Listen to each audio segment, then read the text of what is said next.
Hey there, and welcome to Crime for Sleep. I know you're having trouble falling asleep, so let me keep you company with true crime stories from around the world. Before we dive in, I'm curious, where did you first hear this one?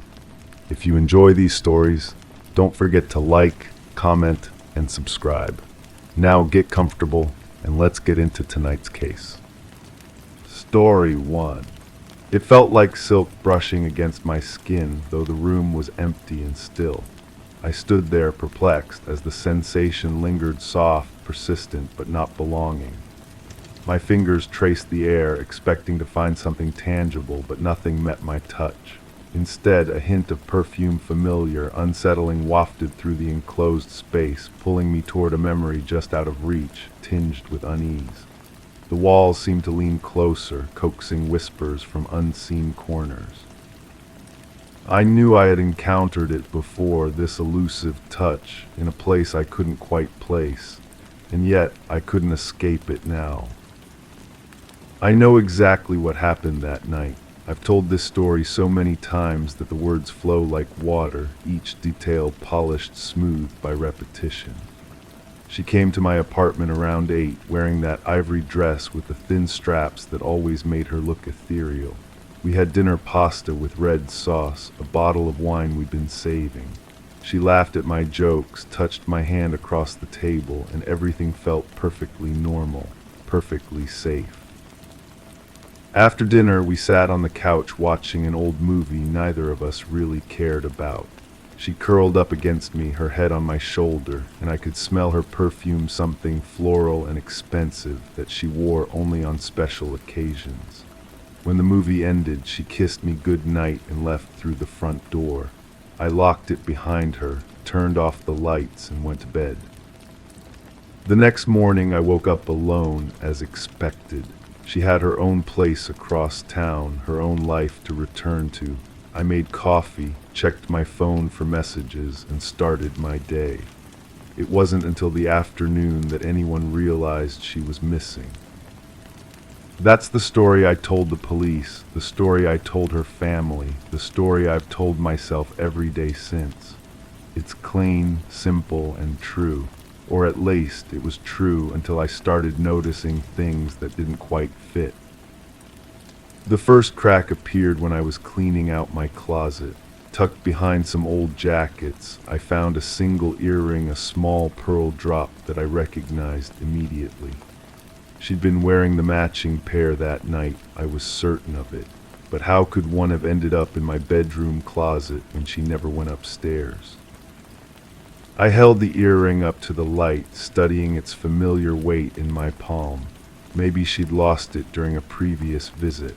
Maybe it had been there for weeks, forgotten among the dust and old clothes.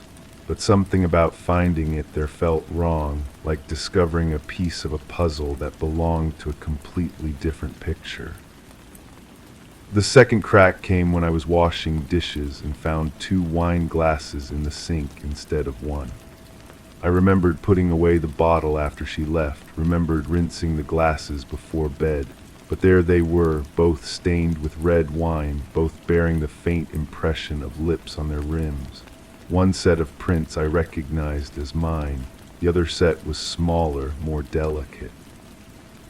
I stood at the sink, holding those glasses up to the kitchen light, and for the first time since that night, I felt uncertain. Not about what happened that remained clear in my mind, but about the details surrounding it.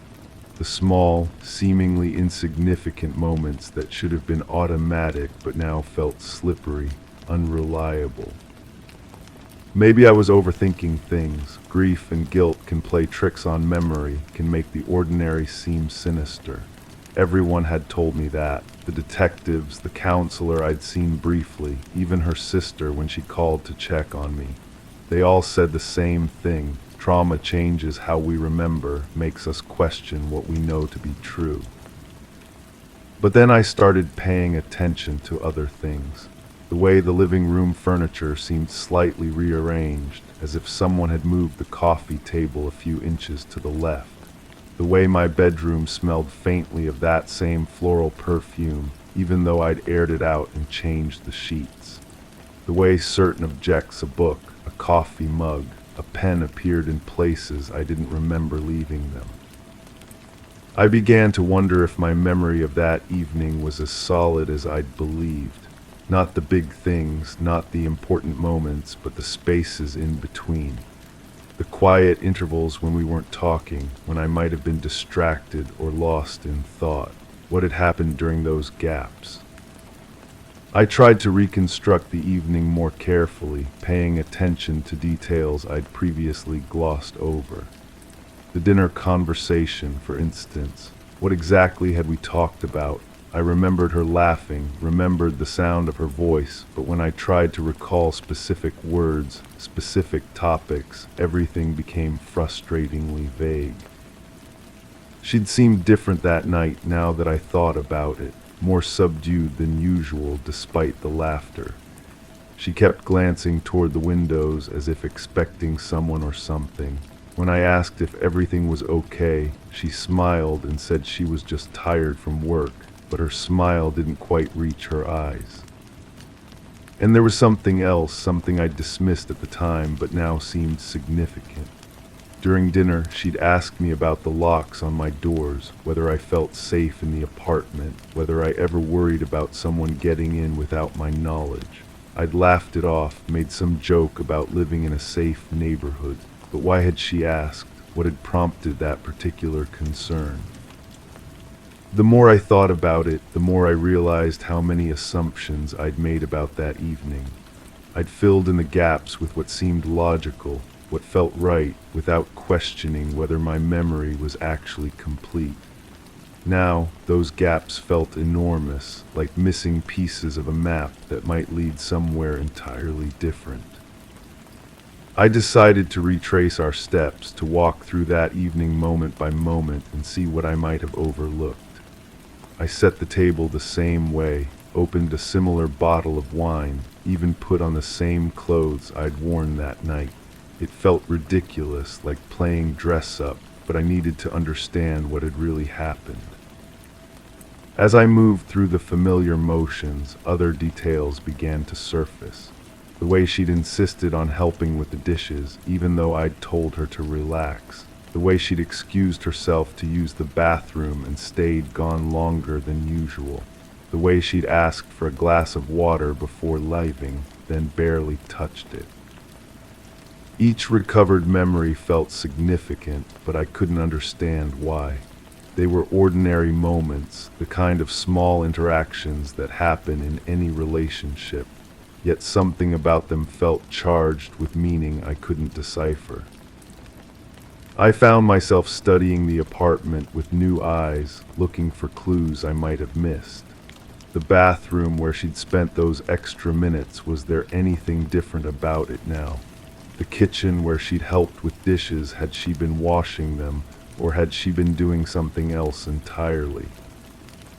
In the bathroom, I noticed that the medicine cabinet was slightly ajar. I never left it open. I was particular about things like that. Inside, I found my prescription bottles arranged differently than I remembered. Nothing was missing, but the order was wrong. Someone had been looking through them, reading labels, perhaps taking note of what I was taking and why. The kitchen yielded more subtle signs of disturbance. The drawer where I kept utility bills and important papers had been opened recently. I could tell by the way the papers were stacked. Again, nothing was missing, but someone had been searching, looking for something specific.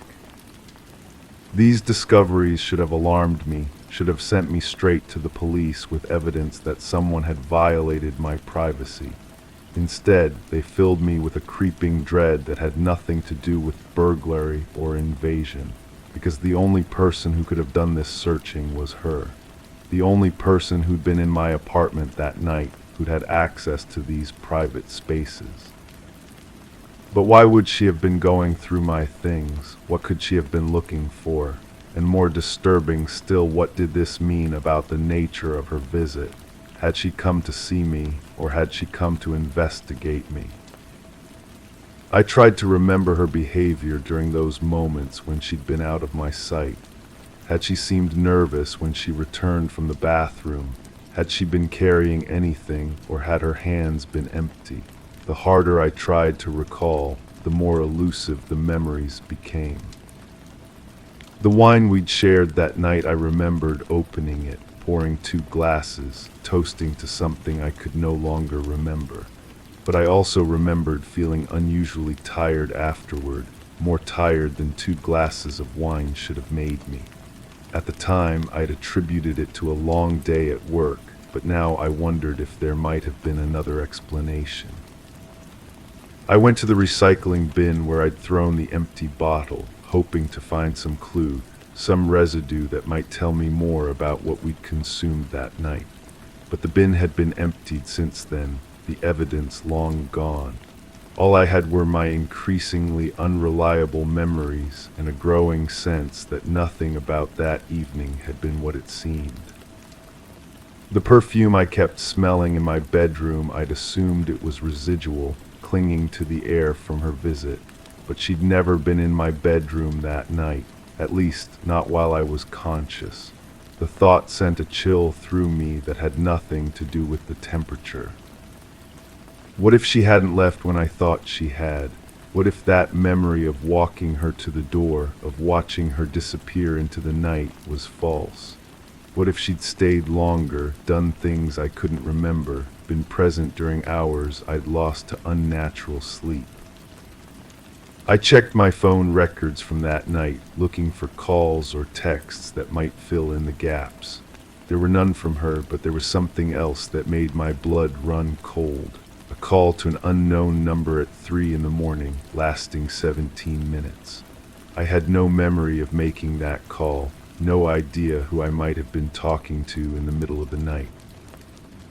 When I tried calling the number back, it went straight to a generic voicemail message. No name, no identification, just a mechanical voice asking me to leave a message. I hung up without speaking, my hands shaking slightly as I set the phone down. The certainty I'd felt about that evening was crumbling, replaced by something far more unsettling.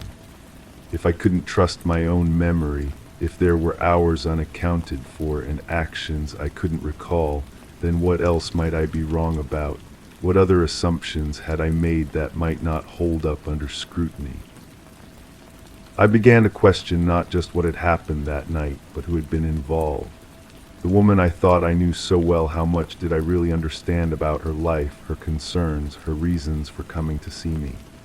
The questions she'd asked about locks and safety, the way she'd searched through my private things, the mysterious phone call I'd apparently made while she was theoretically gone, none of it painted the picture of a simple social visit. And what about my own role in whatever had transpired? If I'd been drugged, if I'd lost hours of time, what might I have done during those missing moments? What conversations might I have had? What agreements might I have made? What actions might I have taken that I couldn't remember? The earring in my closet, the rearranged furniture, the lingering scent of perfume in places she shouldn't have been, they all suggested a level of intimacy and access that went far beyond what I remembered. But they also suggested something else, premeditation, planning, a purpose I couldn't begin to fathom. As I sit here now in the same apartment where it all happened, I can still feel that silk-like sensation against my skin, still catch hints of that familiar perfume in the air. The room feels both empty and occupied, still and charged with invisible energy. I know something happened here that night, something more complex and disturbing than the simple story I've been telling. But I also know that the truth, whatever it is, remains just out of reach. Like that phantom touch I felt when this all began, it's present but intangible, real but impossible to grasp. I can sense its outline, feel its effects, but I cannot bring it into focus. The woman who came to visit me that night, was she victim or perpetrator? Was she seeking help or gathering evidence? Was she running from something, or was she the thing others were running from? And what about me? Am I an innocent bystander caught up in something beyond my understanding?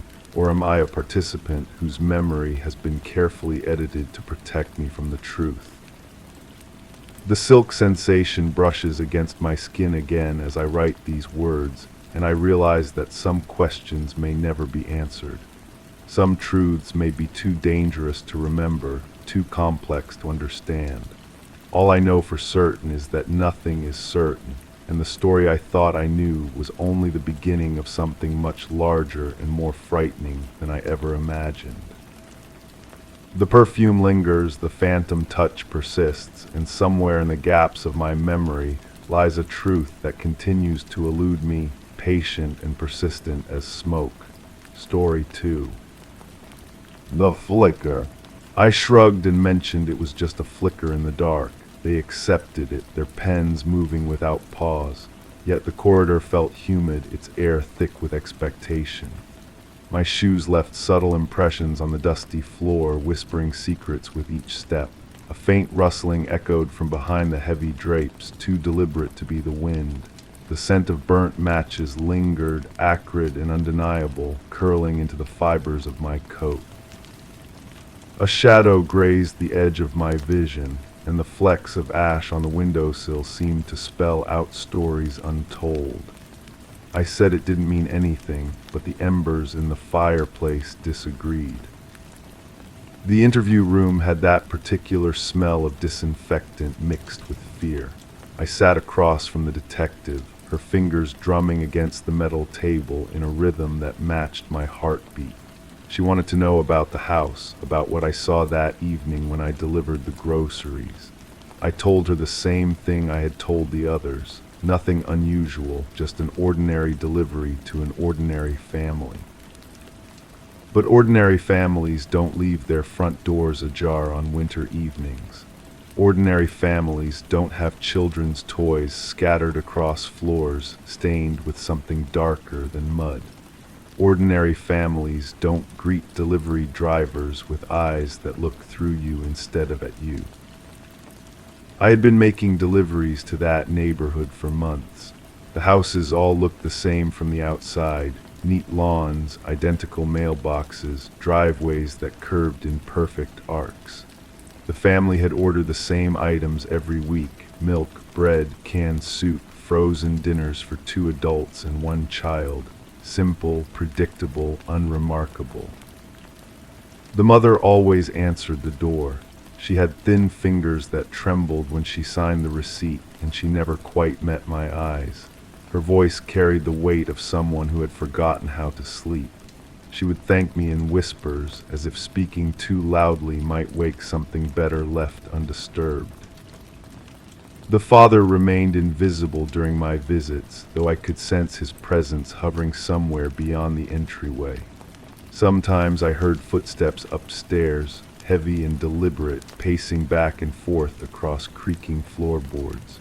Once I glimpsed a shadow moving behind the living room curtains, watching as I unloaded boxes from my truck. The child was different. She would peek around corners, her small face pale against the darkness of the hallway. Her eyes held a brightness that seemed out of place in that house, as if she alone had managed to preserve something the adults had lost. She never spoke, but sometimes she would wave, her tiny fingers wiggling in a gesture that felt both innocent and desperate. On that particular evening, the air outside carried the sharp bite of approaching snow.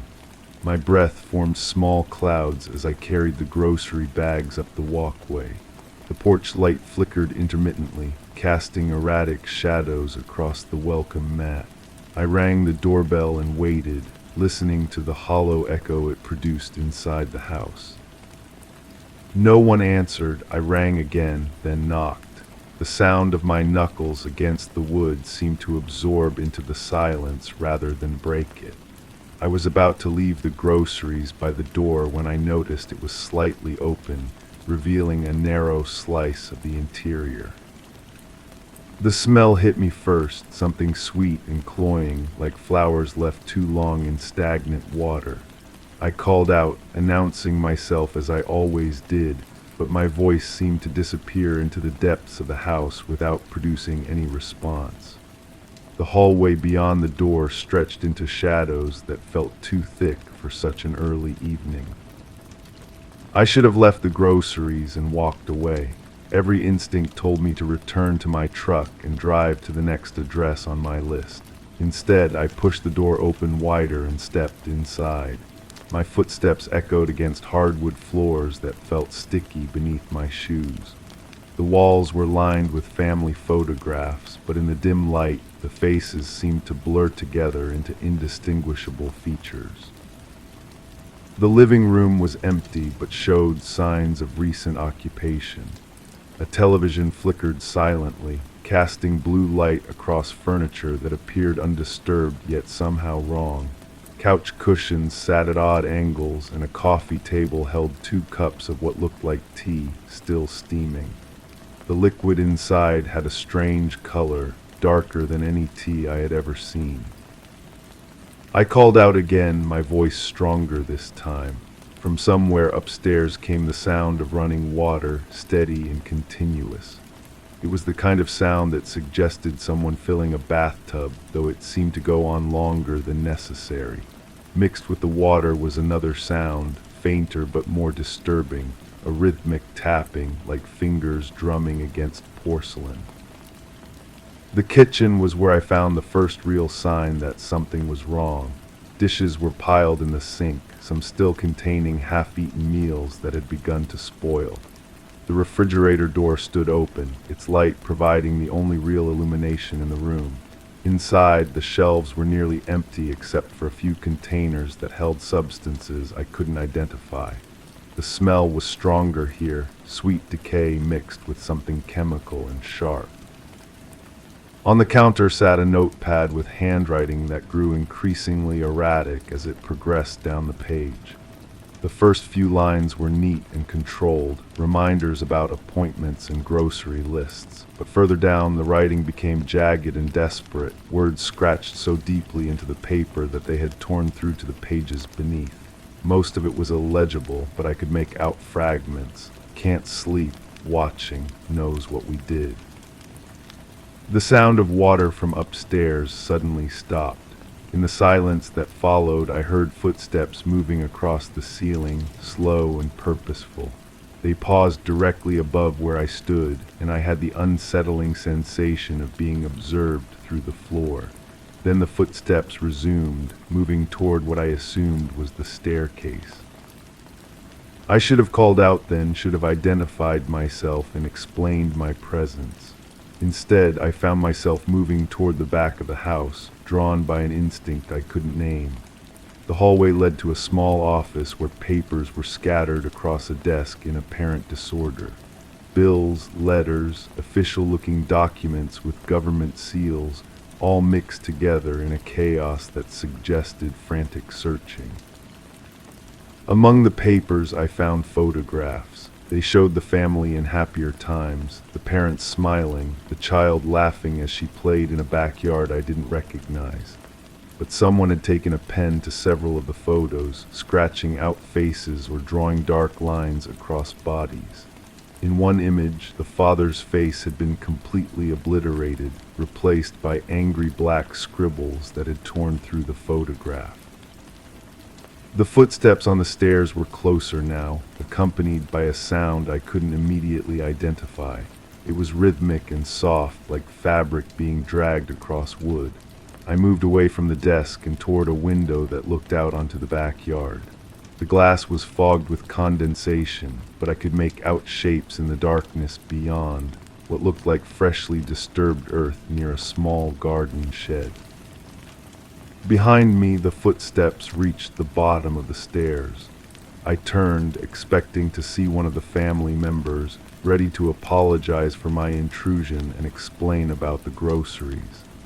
Instead, I saw only shadows shifting in the hallway and the sound of breathing that seemed too heavy for the space. I called out one more time, my voice now carrying an edge of uncertainty. The breathing stopped, replaced by a silence so complete it seemed to press against my eardrums. Then, from somewhere deeper in the house, came the sound of a door closing, soft but final. I made my way back toward the front entrance, my heart beating faster than the situation seemed to warrant. The groceries I had brought sat abandoned by the door, their contents probably warming in the strange heat that seemed to permeate the house. As I reached for the door handle, I noticed something I had missed before: small handprints on the glass, too small to belong to either parent. The prints were on the inside of the door, pressed against the glass as if someone had been trying to get out rather than in. They were accompanied by what looked like scratches in the wood around the lock, fresh gouges that suggested desperate attempts at escape. The sight of them sent a chill through me that had nothing to do with the winter air outside. I left the house quickly, not bothering to close the door behind me. The porch light continued its erratic flickering as I walked back to my truck, casting my shadow in multiple directions at once. As I reached the vehicle, I turned back toward the house and saw a figure silhouetted in an upstairs window. It stood perfectly still, watching me with an intensity I could feel even at that distance. The next morning, I tried to convince myself that I had overreacted. Families have problems, houses feel strange sometimes, and my imagination had probably filled in details that weren't really there. I decided not to report anything to my supervisor or to anyone else. After all, what would I say? That a house felt wrong, that I had found some scattered papers and smelled something unpleasant. But when I arrived at work, I learned that the family had called to cancel their grocery delivery service. The message, according to my dispatcher, had been brief and cryptic. They were going away for a while and wouldn't need any more deliveries. The call had come from the mother, though her voice had sounded different somehow, strained and mechanical. I tried to put the incident behind me, but it clung to my thoughts like smoke. During other deliveries, I found myself paying closer attention to the houses I visited, looking for signs of the wrongness I had felt in that particular home. Most places felt normal, filled with the ordinary sounds and smells of daily life. But occasionally I would encounter something that made me pause. A door left open when it should have been closed, voices that stopped too abruptly when I approached, windows that reflected more shadows than they should have contained. Weeks passed before I returned to that neighborhood. I told myself it was coincidence, that my route simply happened to take me past the house where the family had lived. But as I drove down their street, I felt the familiar tightness in my chest that had become associated with that place. The house looked different. The lawn had grown wild, and newspapers had accumulated on the front porch despite the cancellation of deliveries. The windows were dark, and some had been covered from the inside with what looked like blankets or sheets. The mailbox overflowed with letters and packages that no one had bothered to collect. I parked across the street and watched the house for several minutes. There was no sign of life, no movement behind the covered windows, no cars in the driveway. But something about the place still felt occupied, as if the emptiness itself had become a presence. A neighbor emerged from the house next door, an elderly woman carrying a small dog.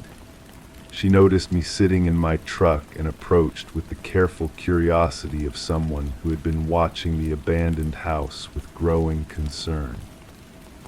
She told me that the family had left suddenly in the middle of the night, taking only what they could carry in their car. No moving truck, no forwarding address, no explanation to anyone in the neighborhood. The woman had seen them loading suitcases by the light of the flickering porch lamp, their movements quick and nervous. What disturbed her most, she said, was that she had only seen two figures that night. The parents had emerged from the house carrying their belongings, but she had not seen the child. When I asked if she was certain, her expression grew troubled. She had assumed the little girl was sleeping in the car, but now that she thought about it, she couldn't remember seeing any movement from the vehicle. The woman went on to tell me about strange sounds that had been coming from the house in the weeks before the family's departure. Sounds of digging in the backyard during the late evening when most people were settling in for the night. She had looked out her window once and seen a figure working near the garden shed, but the porch light's erratic flickering had made it impossible to identify who it was or what they were doing. After the family left, she had called the authorities to report the abandoned property. Someone had come to check on the house, but they had found it empty and properly locked. Since the family hadn't violated any laws by leaving, and since they were apparently current on their mortgage payments, there was nothing official that could be done. I thanked the woman for the information and drove away, but her words stayed with me. That evening, I found myself researching the family online, using the limited information I had gathered from their grocery orders and the address where I had made deliveries.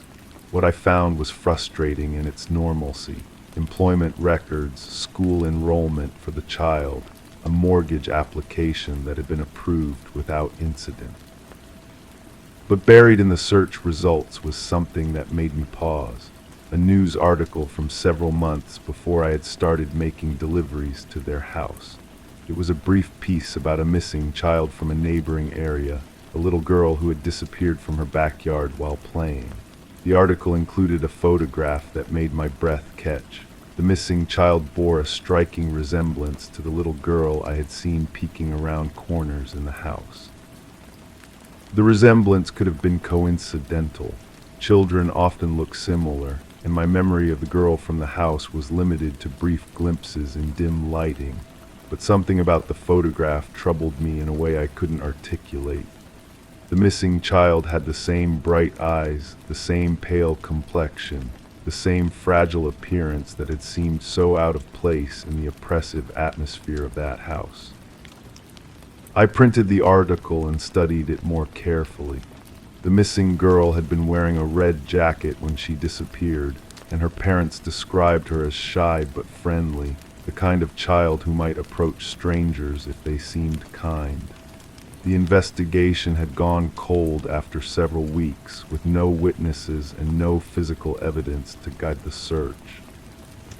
The more I thought about it, the more convinced I became that I needed to return to the house. Not to deliver groceries this time, but to look more carefully at the things I had dismissed or overlooked during my first visit. The image of those small handprints on the inside of the door haunted me, along with the memory of freshly disturbed earth near the garden shed. I waited until the weekend, when my absence from the neighborhood would be less likely to attract attention. The house looked even more abandoned than it had during my previous visit, with additional newspapers piled on the porch and what appeared to be a notice taped to the front door. I parked several blocks away and walked back, approaching the house from the rear to avoid being seen by any neighbors who might be watching. The backyard was overgrown and shadowy, dominated by the small garden shed I had glimpsed through the window during my first visit. The area around the shed showed clear signs of recent digging, patches of earth that had been disturbed and then hastily covered, leaving the ground uneven and the grass sparse. The soil had a different color and texture than the surrounding yard, darker and more compact. The shed itself was locked, but the wood around the latch was old and soft. It took only a few minutes of careful work to create an opening large enough to see inside. The interior was cramped and filled with the usual garden tools and supplies, but something about the arrangement felt deliberate rather than random. Shovels and rakes were positioned to block the view of the back corner, where the floor appeared to have been recently disturbed. I moved the tools aside and examined the floor more closely. The wooden planks in the corner had been removed and then replaced, but the nails holding them down were new and shiny, clearly installed much more recently than the rest of the structure. The wood itself showed scratches and gouges, as if it had been pried up and repositioned multiple times. Using a screwdriver I found among the tools, I carefully lifted one of the loose planks. The space beneath was shallow, perhaps only a few feet deep, but it had been excavated with obvious care.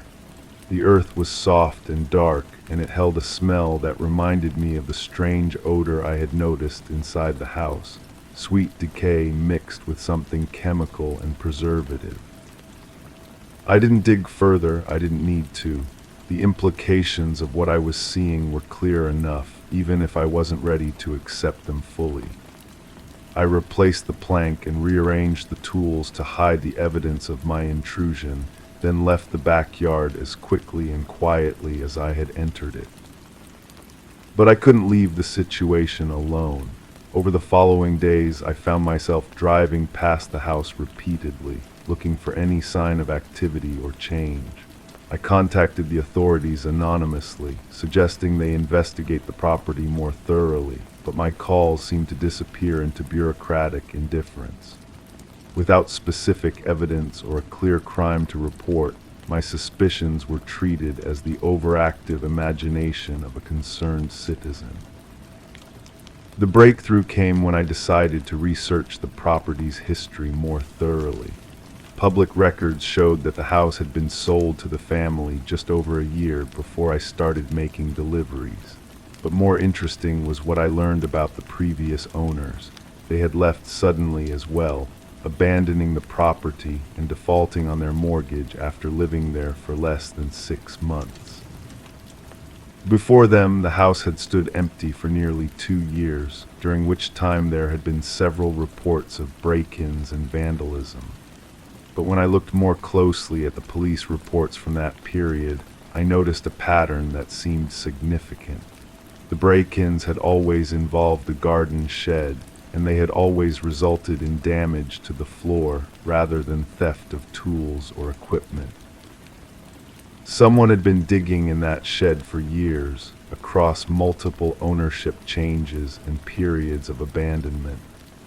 The family I had been delivering groceries to were not the first to disturb the ground beneath the wooden planks, and they probably wouldn't be the last. I began to understand that I had stumbled into something much larger and more complex than a single family's problems. The house itself seemed to be the center of a pattern of behavior that repeated itself with each new set of occupants. People moved in, lived there briefly under increasing stress and paranoia, then left suddenly in the middle of the night, and each time someone spent long evening hours digging in the backyard. The question that haunted me was whether they were burying something new each time, or whether they were all searching for something that had been buried long before any of them arrived. The evidence suggested both possibilities, and neither one offered any comfort. I made one final visit to the house, this time during daylight and with a camera to document what I had found. But when I arrived, I discovered that I was not alone. A car I didn't recognize was parked in the driveway, and the front door stood open just as it had during my first visit. Through the windows, I could see movement inside, figures passing back and forth in the dim interior. A new family had moved in. The cycle was beginning again. I sat in my truck across the street and watched as they carried boxes and furniture into the house. There were 2 adults and a small child, just like the previous occupants. The child was a boy this time, but he had the same pale complexion and bright eyes that seemed to hold more awareness than his age should have allowed. The parents moved with the nervous energy of people who had found a house they could afford in a neighborhood that was slightly better than what their budget should have permitted. They were grateful for their good fortune and determined to make the best of their new home. They had no idea what they were inheriting along with the property. I wanted to warn them, but what would I say? That their house felt wrong, that the previous occupants had left under mysterious circumstances, that something was buried in their backyard, something that would eventually drive them to spend long nights digging by the light of a flickering porch lamp. Instead, I drove away and tried to convince myself that I had imagined the whole thing. Perhaps the previous family had simply been troubled people who had brought their problems with them when they moved into the house. Perhaps the disturbed earth in the shed was nothing more sinister than failed attempts at gardening. Perhaps the missing child from the newspaper bore only a coincidental resemblance to the girl I had glimpsed in the hallway. But even as I told myself these things, I knew I would be back. The house had gotten into my blood the same way it had infected its previous occupants. I would find excuses to drive through the neighborhood, watching for signs of the inevitable deterioration that would overtake the new family. I would notice when their grocery orders became irregular, when their lights began staying on too late into the night, when the sound of digging resumed in their backyard. And eventually I would watch them load their belongings into their car in the middle of the night and drive away, leaving behind an empty house and freshly disturbed earth. Then I would wait for the next family to arrive, and the cycle would continue. The detective across from me in the interview room had stopped writing.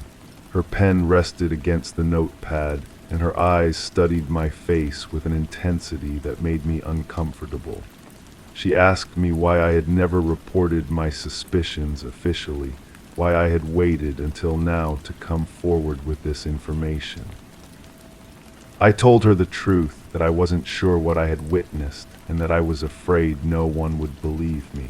But even as I spoke, I realized there was another reason I had remained silent. Part of me was afraid that investigating too deeply would reveal something I wasn't prepared to know. Part of me preferred the uncertainty of suspicion to the certainty of knowledge. She asked me about the current occupants of the house, whether I had seen any signs that the pattern was repeating itself. I told her that I had stopped making deliveries to that neighborhood, that I had requested a different route to avoid the temptation of driving past the property, but the truth was more complicated than that.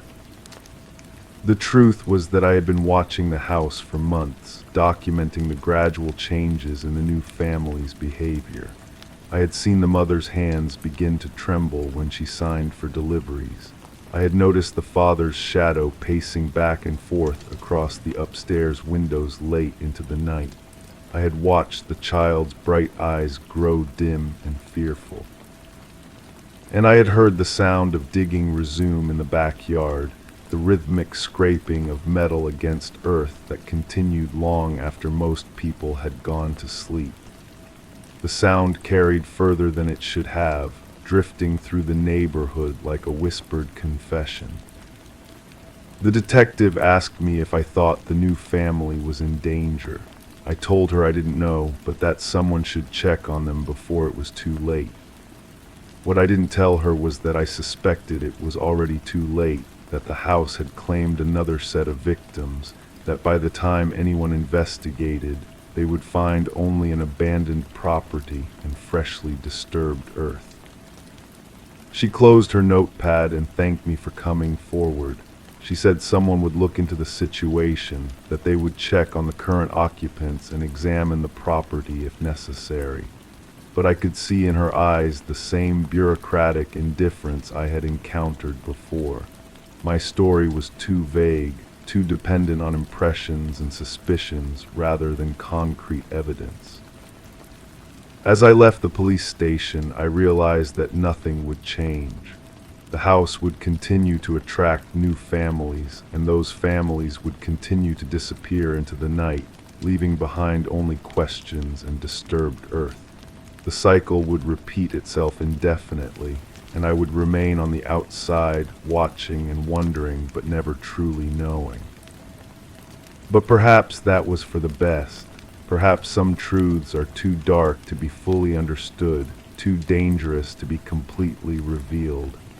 Perhaps the uncertainty of suspicion is preferable to the certainty of knowledge, and perhaps some mysteries are meant to remain unsolved. The house still stands in that neighborhood, still attracts new occupants who are drawn by its reasonable price and convenient location. And somewhere in its backyard, beneath the wooden planks of a small garden shed, Something waits in the darkness, patient and eternal, ready to begin the cycle once again. I drive a different route now, deliver groceries to different neighborhoods where houses feel normal and families seem genuinely happy. But sometimes, late at night when sleep eludes me, I find myself thinking about that flickering porch light and the sound of digging that carries further than it should. And I wonder if the new family has discovered what lies beneath their garden shed, or if they too will disappear into the night, leaving behind only questions and the promise of another beginning. The truth remains buried along with everything else that house has claimed over the years. And maybe that's exactly where it belongs. Story 3. I stood immobile, eyes fixed on the picture hanging crookedly on the wall. The air around seemed to quiver with an unspoken tension, each breath a cautious whisper in the stillness. The wooden floor underfoot creaked gently, an unwelcome reminder of the house's age, or perhaps of something less benign.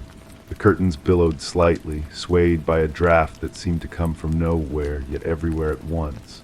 My gaze returned to the frame, its tilt subtly more pronounced than before.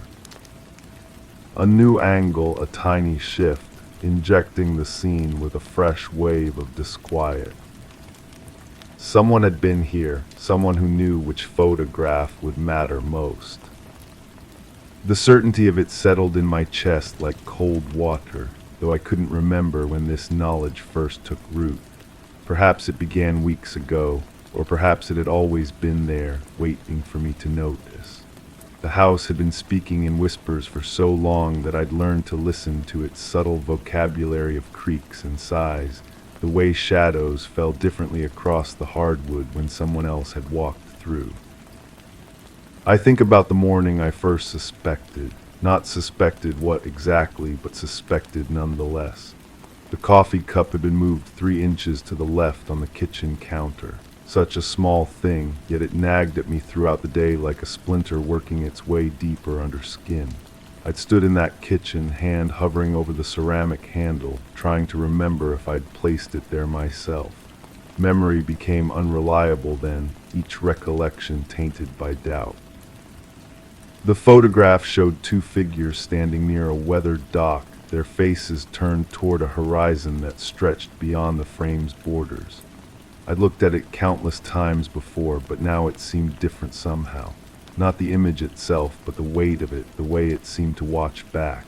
One of the figures wore a blue jacket that caught the light in a particular way, creating shadows that I'd never noticed until now. Or perhaps I had noticed, but chosen not to see.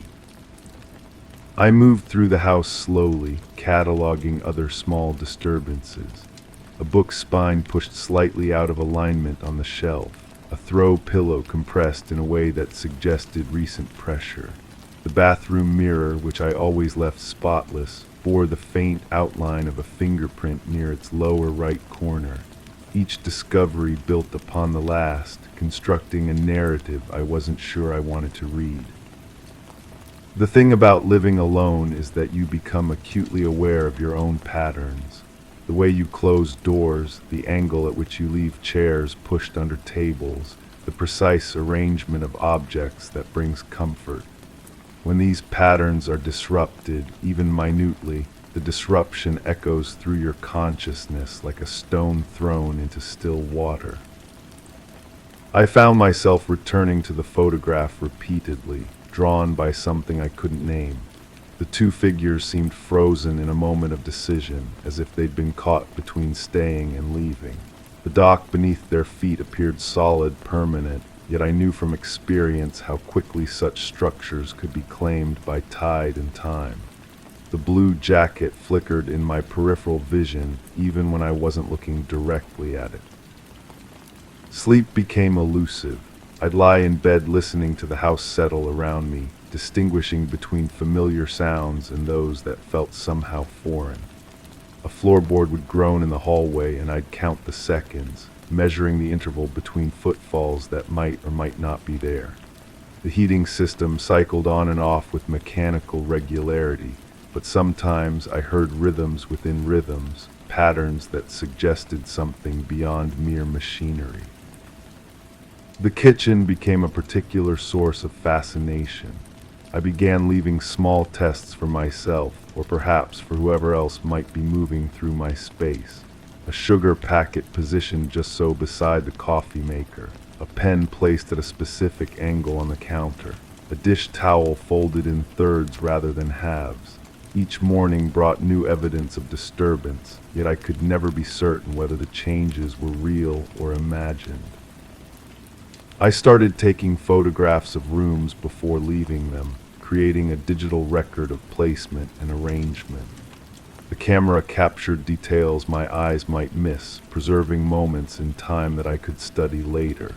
But photographs lie as easily as memory does, and I found myself questioning even these concrete records. Had that chair really been positioned differently, or was I seeing patterns where none existed? The blue jacket in the photograph began to haunt my thoughts. I researched the image's history, trying to remember when and where it had been taken. The dock looked familiar yet strange, like a place I'd visited in dreams. The figures remained stubbornly anonymous, their faces turned away from both camera and viewer. I wondered if they'd been aware of being photographed, if their positioning had been deliberate or accidental. Weeks passed, or perhaps months. Time became fluid, measured not by calendars but by the accumulation of small disturbances. I developed new habits, new ways of monitoring my environment, motion sensor lights in hallways, tape placed strategically across door frames, flour dusted lightly on windowsills to capture the impression of fingers or palms. The evidence remained ambiguous. A light might trigger in the middle of the night, but houses shift and settle in darkness. Tape could come loose from changes in humidity and temperature. Flower patterns might result from air currents or the movement of insects. Each potential proof dissolved under scrutiny, leaving only the persistent feeling that I was not alone. I began to wonder about my own reliability as a witness. Isolation can play tricks on perception, creating phantoms where none exist. The mind seeks pattern and meaning, sometimes manufacturing both from random events. Yet the alternative seemed equally troubling, that someone had been moving through my space with such careful precision that their presence remained perpetually just beyond confirmation. The photograph drew me back again and again. I studied the quality of light in the image, the way shadows fell across the dock's weathered planks. The blue jacket seemed to shift color depending on the time of day I viewed it, sometimes appearing navy, sometimes closer to royal blue. The figure wearing it remained anonymous, face turned toward the water as if watching for something to emerge from the depths. I considered the possibility that the disturbances were messages, attempts at communication by someone who couldn't or wouldn't reveal themselves directly. The moved coffee cup might indicate a desire for connection. The compressed pillow could suggest a need for rest or comfort. The fingerprint on the mirror might be a plea for recognition, for acknowledgement of presence. But messages require a sender, and I could never quite convince myself that such a person existed. The house felt occupied yet empty, disturbed yet peaceful. I lived in a state of constant low-level alertness, attuned to every creak and whisper, every shift in shadow or light. The boundary between observation and obsession began to blur. The blue jacket haunted my dreams. I found myself standing on unfamiliar docks, watching figures in the distance who never turned to face me. The water beneath these dream docks was always dark, reflecting nothing, revealing nothing. I would wake with the taste of salt on my lips and the sound of waves in my ears, though I lived far from any ocean. I researched the history of my house, searching for clues that might explain the persistent sense of presence. The records revealed nothing unusual, a succession of ordinary owners living ordinary lives. Yet I wondered about the stories that don't make it into official documents, the quiet dramas that unfold within walls and leave no trace beyond the occasional crooked picture or moved coffee cup. The tests I'd been conducting began to feel like a conversation. I would leave objects in specific arrangements and they would be subtly altered by morning, not disturbed exactly but refined as if someone were offering gentle corrections to my placement. A book moved slightly to align better with the edge of a table. A flower in a vase turned to catch light more effectively. These adjustments felt almost caring, protective rather than intrusive. I started leaving notes, simple messages placed where they might be found. Thank you for straightening the books. I noticed the small kindnesses. You don't have to hide. The notes would disappear, not crumpled or torn, but folded neatly and placed in different locations around the house. Sometimes they reappeared days later in unexpected places, tucked into a cookbook, slipped between the pages of a magazine, balanced on the bathroom windowsill. The photograph continued to change, or perhaps my perception of it continued to evolve. I noticed details that seemed impossible to have missed before. A third figure partially obscured by shadow, standing at the far edge of the frame. A boat visible in the distance, so small it might have been a speck of dust on the lens. The blue jacket appeared to flutter slightly, as if caught by a breeze that existed only within the boundaries of the image. I began to understand that the presence in my house was not malevolent but melancholy. The careful movements, the gentle rearrangements, the folded notes all suggested someone seeking connection while maintaining distance. Perhaps they were as uncertain about my intentions as I was about theirs. We had developed a delicate protocol of mutual acknowledgement without direct confrontation. The kitchen became our primary meeting ground, though we never met there simultaneously. I would prepare 2 cups of coffee each morning, leaving one on the counter before going to shower. When I returned, the second cup would be empty, washed and dried, placed back in the cabinet with touching precision. This ritual brought comfort to both of us, I think, a small ceremony of shared domesticity. I stopped trying to capture evidence of the presence and started simply accepting it.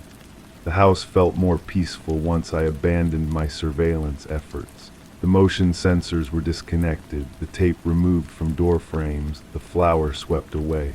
In place of monitoring equipment, I left small gifts, a fresh flower in a glass of water, a book of poetry open to a particularly beautiful passage, a piece of chocolate wrapped in tissue paper.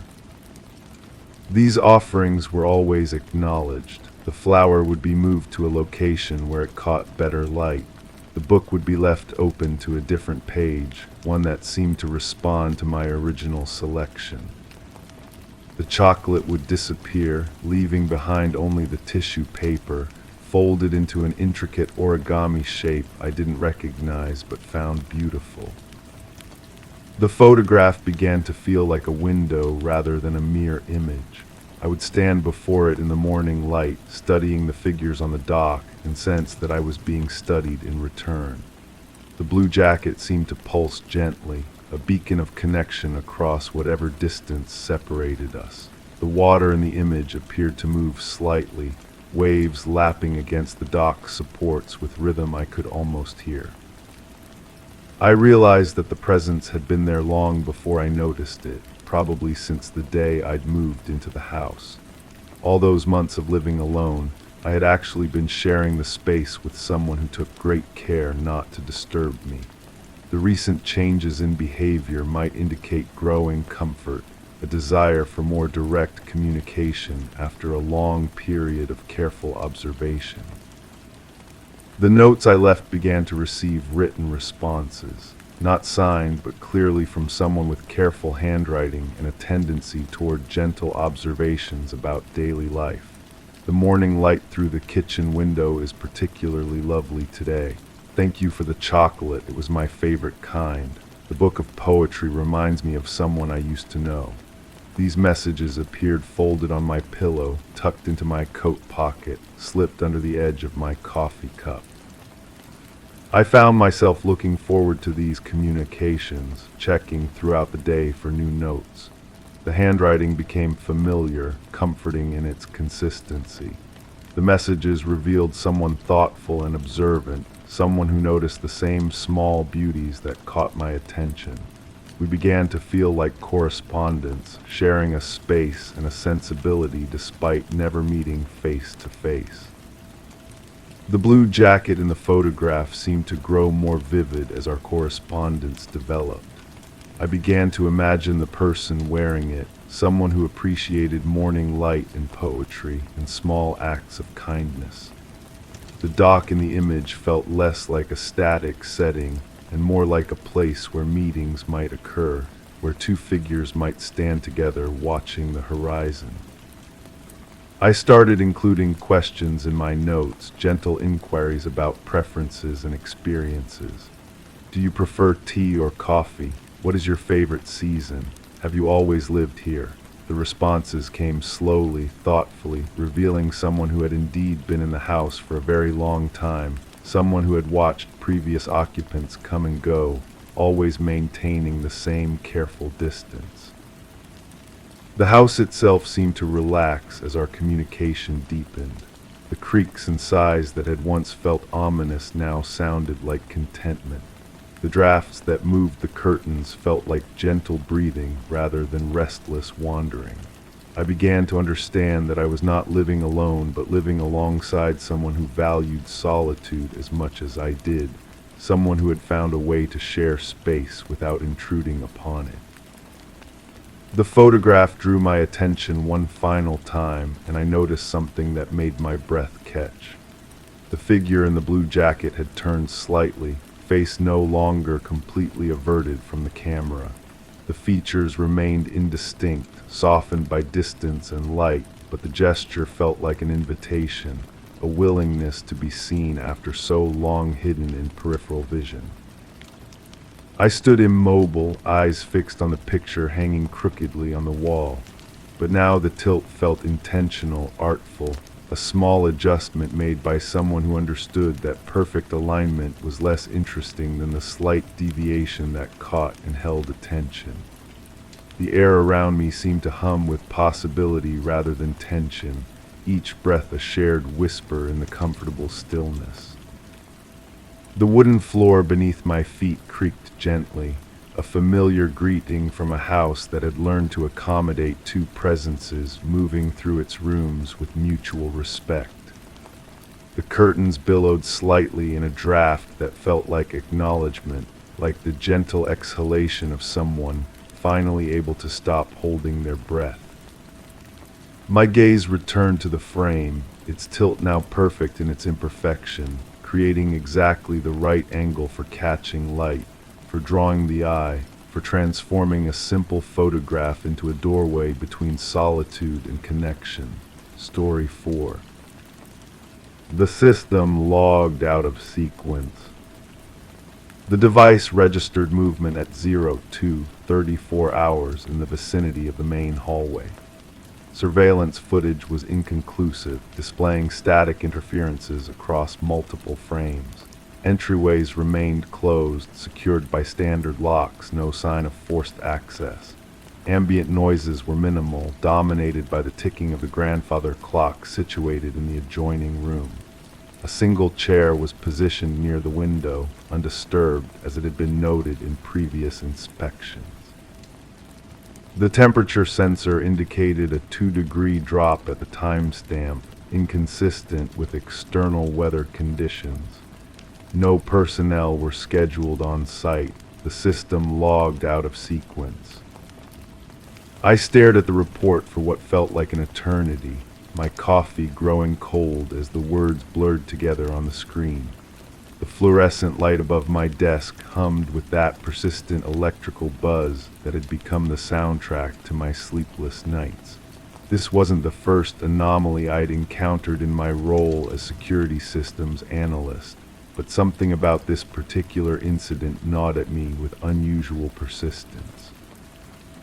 The building in question was a residential facility for elderly care, a place where routine was sacred and deviations were rare.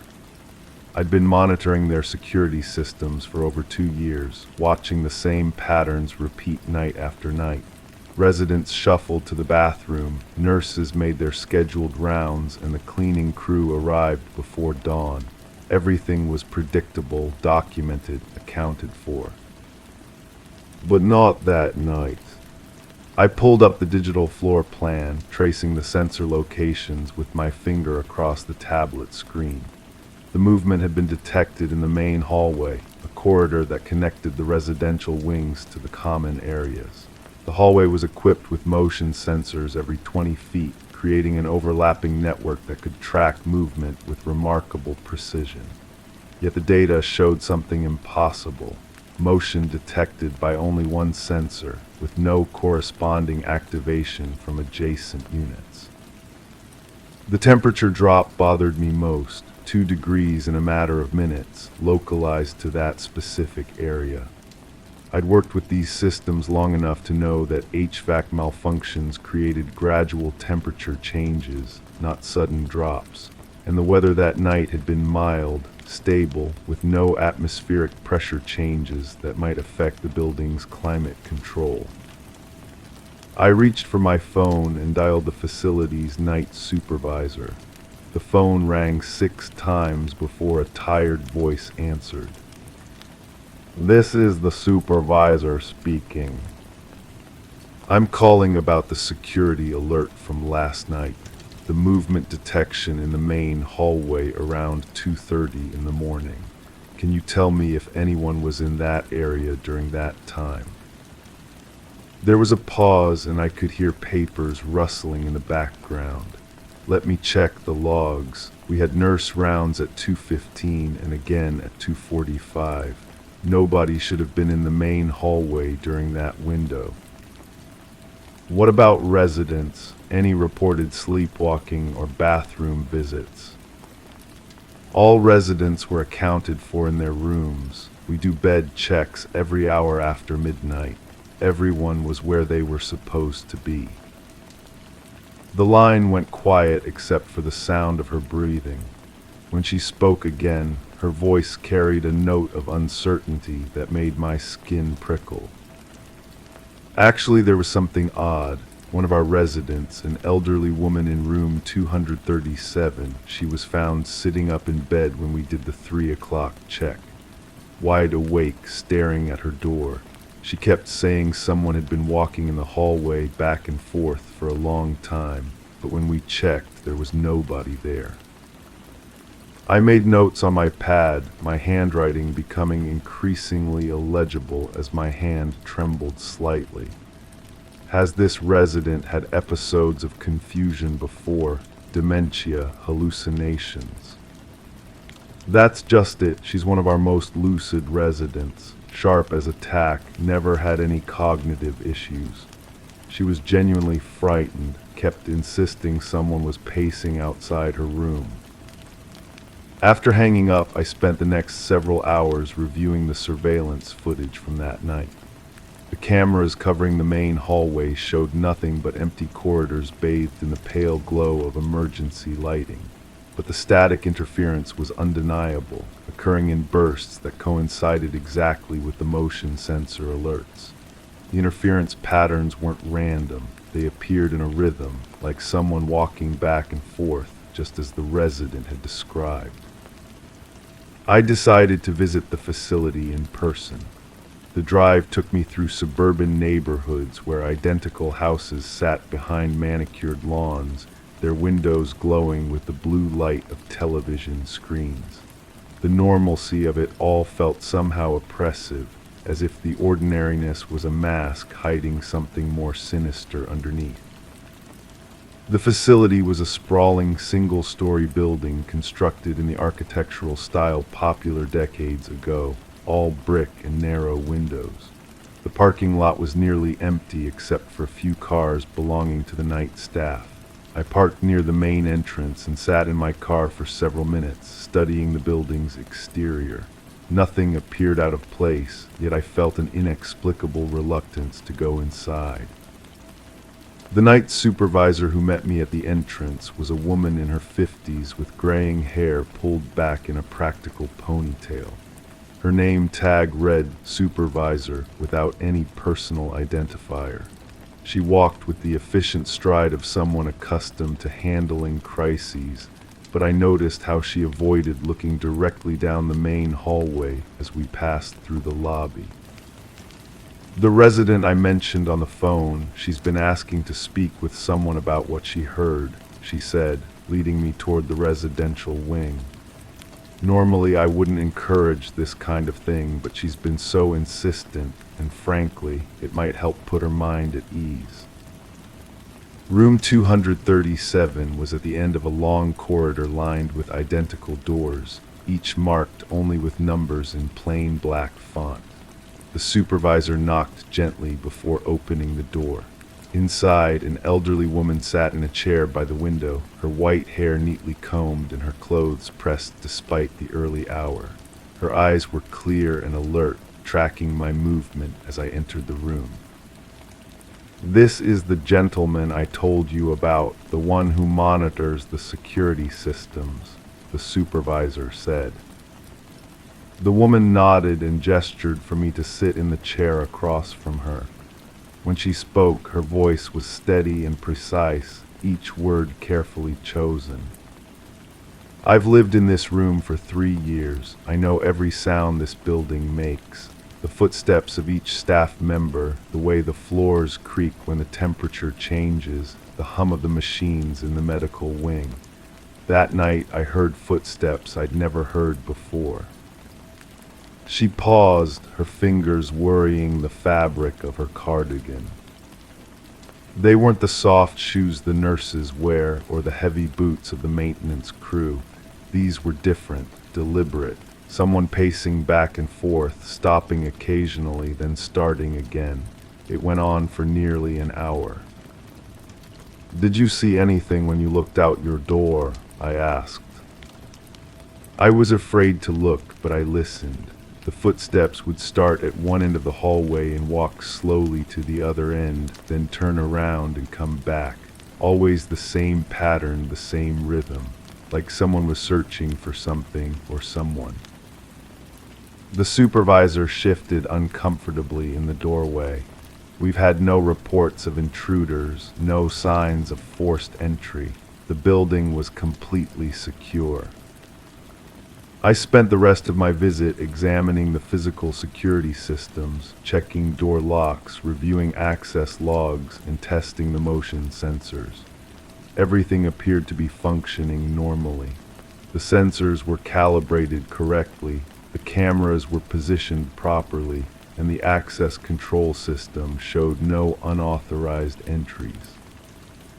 But as I walked through the main hallway where the incident had occurred, I felt a chill that had nothing to do with the building's air conditioning. The corridor was longer than it appeared in the floor plans, stretching in both directions with a slight curve that obscured the ends from view. The lighting was adequate but created pockets of shadow near the doorways and alcoves. I knelt down and examined the floor carefully, looking for any signs of unusual wear or markings. The linoleum was old but well maintained, showing the expected patterns of foot traffic near the nurses' station and common areas. But in the center of the hallway, I found something that made my pulse quicken. There were scuff marks on the floor, faint but distinct, forming a path that ran the entire length of the corridor. The marks were consistent with someone walking back and forth repeatedly, wearing shoes with hard soles. The pattern was exactly what I would expect to see from the pacing the resident had described. I took photographs of the marks and made detailed measurements of their location relative to the motion sensors. The scuff marks were positioned directly in the detection zone of the sensor that had triggered the alert. Someone had indeed been walking in this hallway, despite what the cameras showed. Over the following days, I became obsessed with understanding what had happened that night. I researched the building's history, looking for any incidents or unusual occurrences that might provide context. The facility had been operating for over 15 years with an exemplary safety record. No break-ins, no violent incidents, no unexplained deaths or disappearances. But as I dug deeper into the records, I discovered something troubling. The motion sensor that had detected the movement was part of a newer security upgrade installed just 6 months earlier. The previous system had been removed due to what the installation reports described as persistent false alarms and unexplained activations. I contacted the company that had installed the original security system. The technician I spoke with remembered the job clearly. "That was a weird one," he said. "The sensors kept going off in that main hallway, always during the night shift. We must have been out there a dozen times, checking and rechecking the equipment. Everything tested fine during the day, but at night it was like clockwork. Motion alerts, temperature fluctuations, even some electromagnetic interference that we could never trace to a source." "Did you ever determine what was causing the false alarms?" "That's just it. We were never convinced they were false alarms. The patterns were too consistent, too regular. It was like someone was actually there, but invisible to the cameras. Management finally decided to replace the whole system rather than keep dealing with the problem. After that conversation, I began to suspect that whatever had happened that night wasn't an isolated incident. I requested access to the facility's incident reports for the past year, looking for any patterns or anomalies that might be connected. What I found disturbed me more than I expected. There were dozens of reports from residents and staff describing unexplained sounds, temperature changes, and feelings of being watched. The reports were scattered across different shifts in different areas of the building, but they all shared certain characteristics. They occurred during the night hours, lasted for extended periods, and left witnesses feeling unsettled and frightened. One report particularly caught my attention. A night nurse had documented an incident where she heard someone calling for help from the main hallway. When she investigated, she found the hallway empty, but the temperature was noticeably colder than the surrounding areas. She had searched every room and found all residents accounted for and asleep. I began to wonder if the facility was dealing with something more complex than simple equipment malfunctions.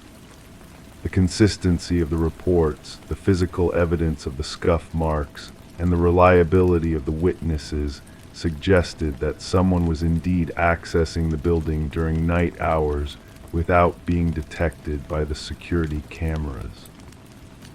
The possibility that someone had found a way to circumvent the surveillance system was deeply unsettling.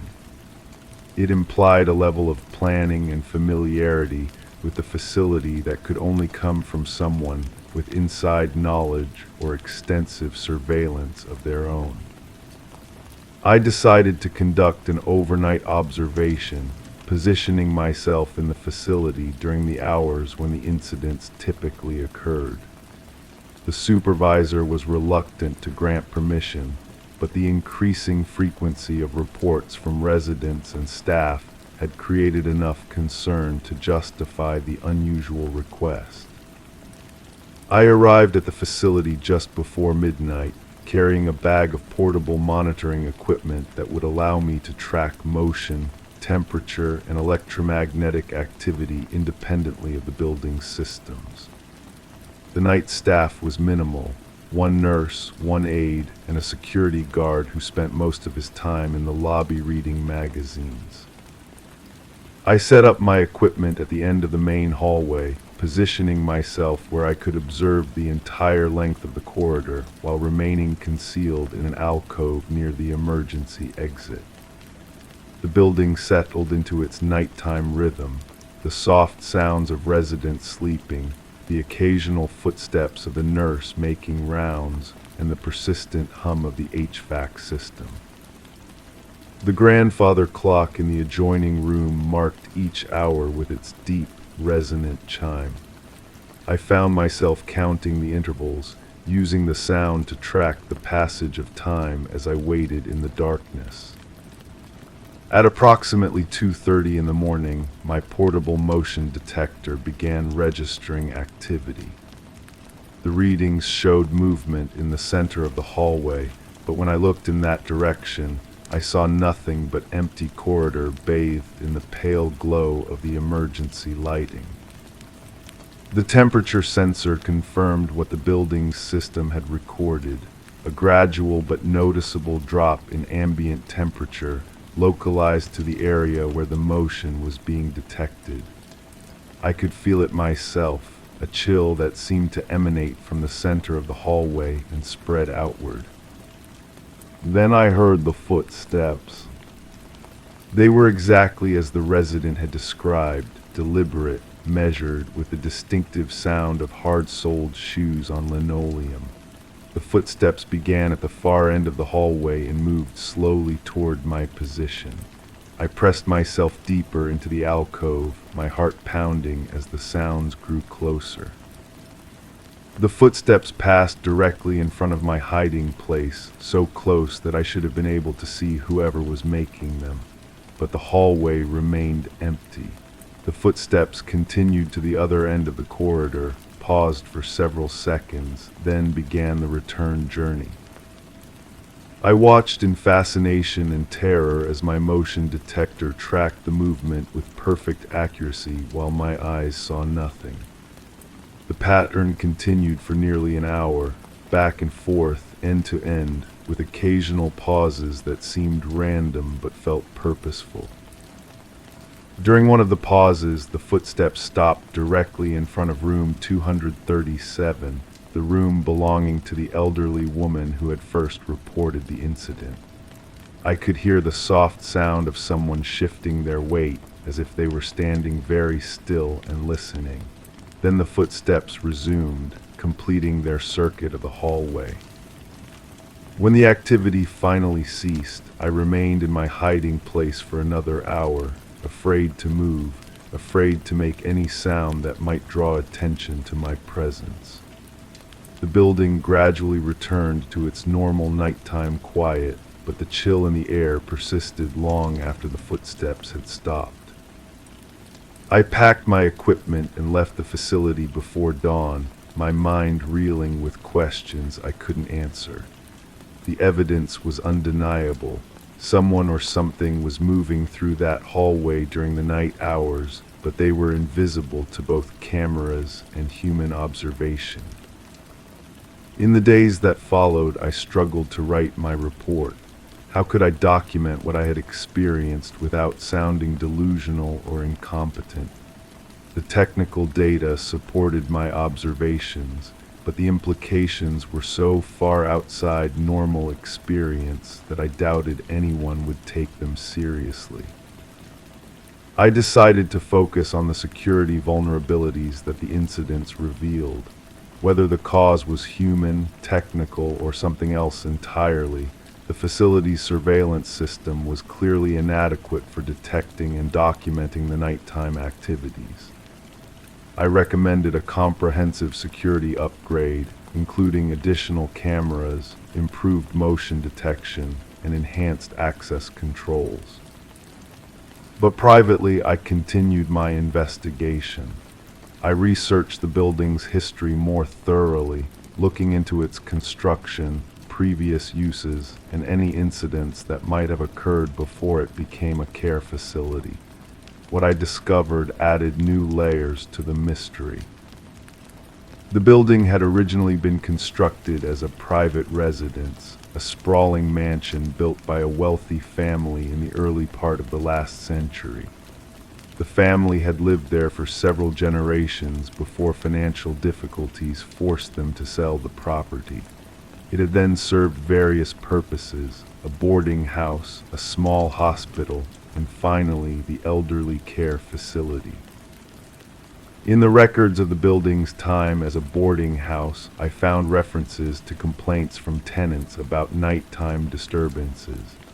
The descriptions were remarkably similar to the current reports: footsteps in the hallways, temperature fluctuations, and feelings of being watched. Several tenants had moved out specifically because of these disturbances. The hospital records were more detailed and more disturbing. There were multiple incident reports describing patients who claimed to see someone walking the halls during night hours.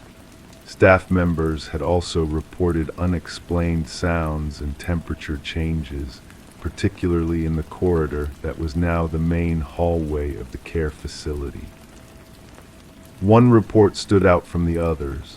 A night nurse had documented an incident where she encountered what she described as a figure in dark clothing walking slowly through the hallway. When she called out to the person, they had turned toward her, but she could not make out their face in the dim lighting. She had approached to offer assistance, but as she got closer, the figure had simply vanished. The nurse had been so shaken by the experience that she had resigned her position the following day. Her report was the last entry in the hospital's incident log before the facility was closed and converted to its current use. I began to suspect that the nighttime visitor was not a recent phenomenon, but something that had been occurring for decades, possibly since the building's construction.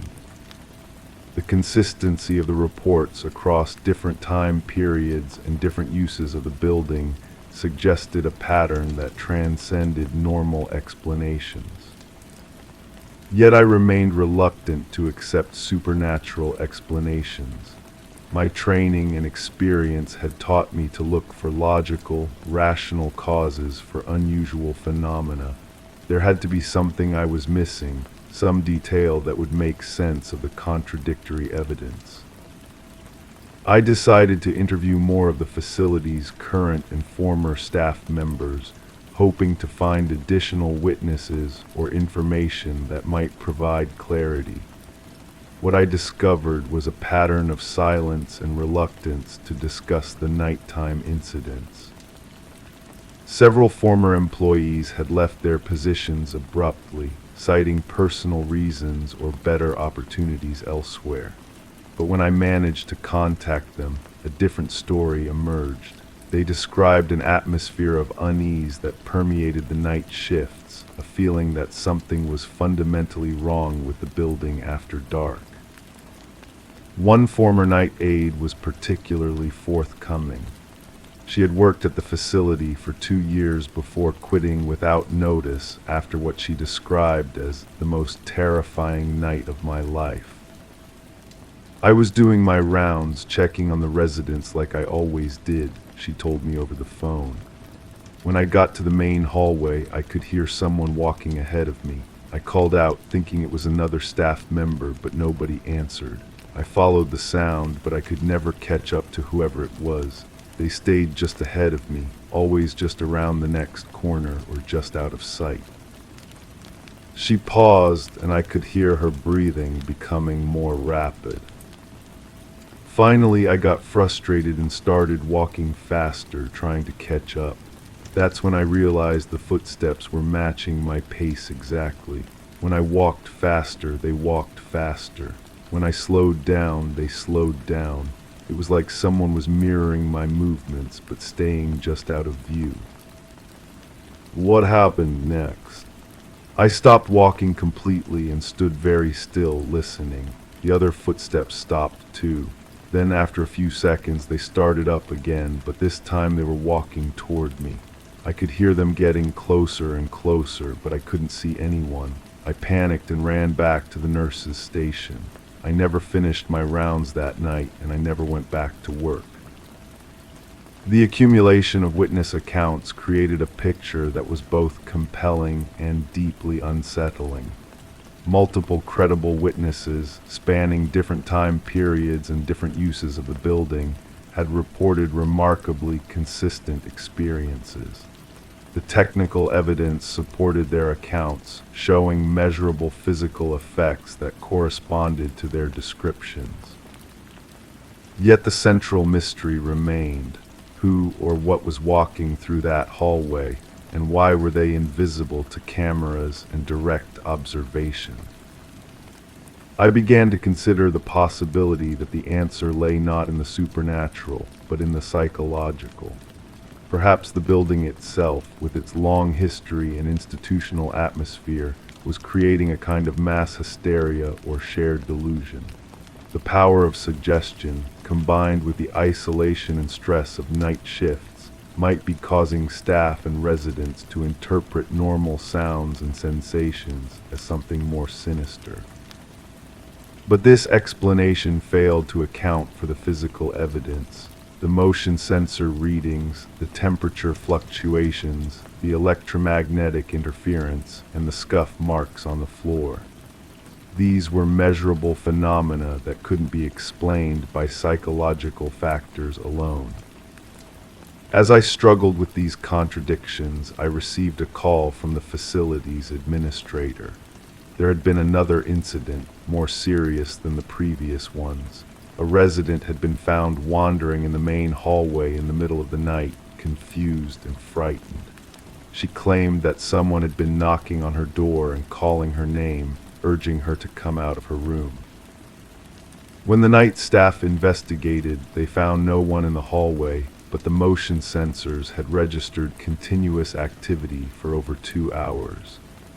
The resident was found standing in the exact center of the corridor, wearing only her nightgown, shivering from cold despite the building's normal temperature. She had no memory of leaving her room or walking to the hallway. Her last clear memory was of lying in bed, listening to footsteps outside her door. Everything after that was blank until the staff found her standing in the corridor. This incident marked a significant escalation. For the first time, the nighttime activities had directly affected a resident's behavior, potentially putting her in danger. The administrator was considering involving law enforcement, treating the incidents as possible evidence of an intruder who was somehow evading detection. I knew that a police investigation would likely focus on conventional explanations, faulty security systems, staff negligence, or resident confusion. While these were reasonable avenues to explore, I was convinced that the truth was more complex and more disturbing than standard investigative procedures would reveal.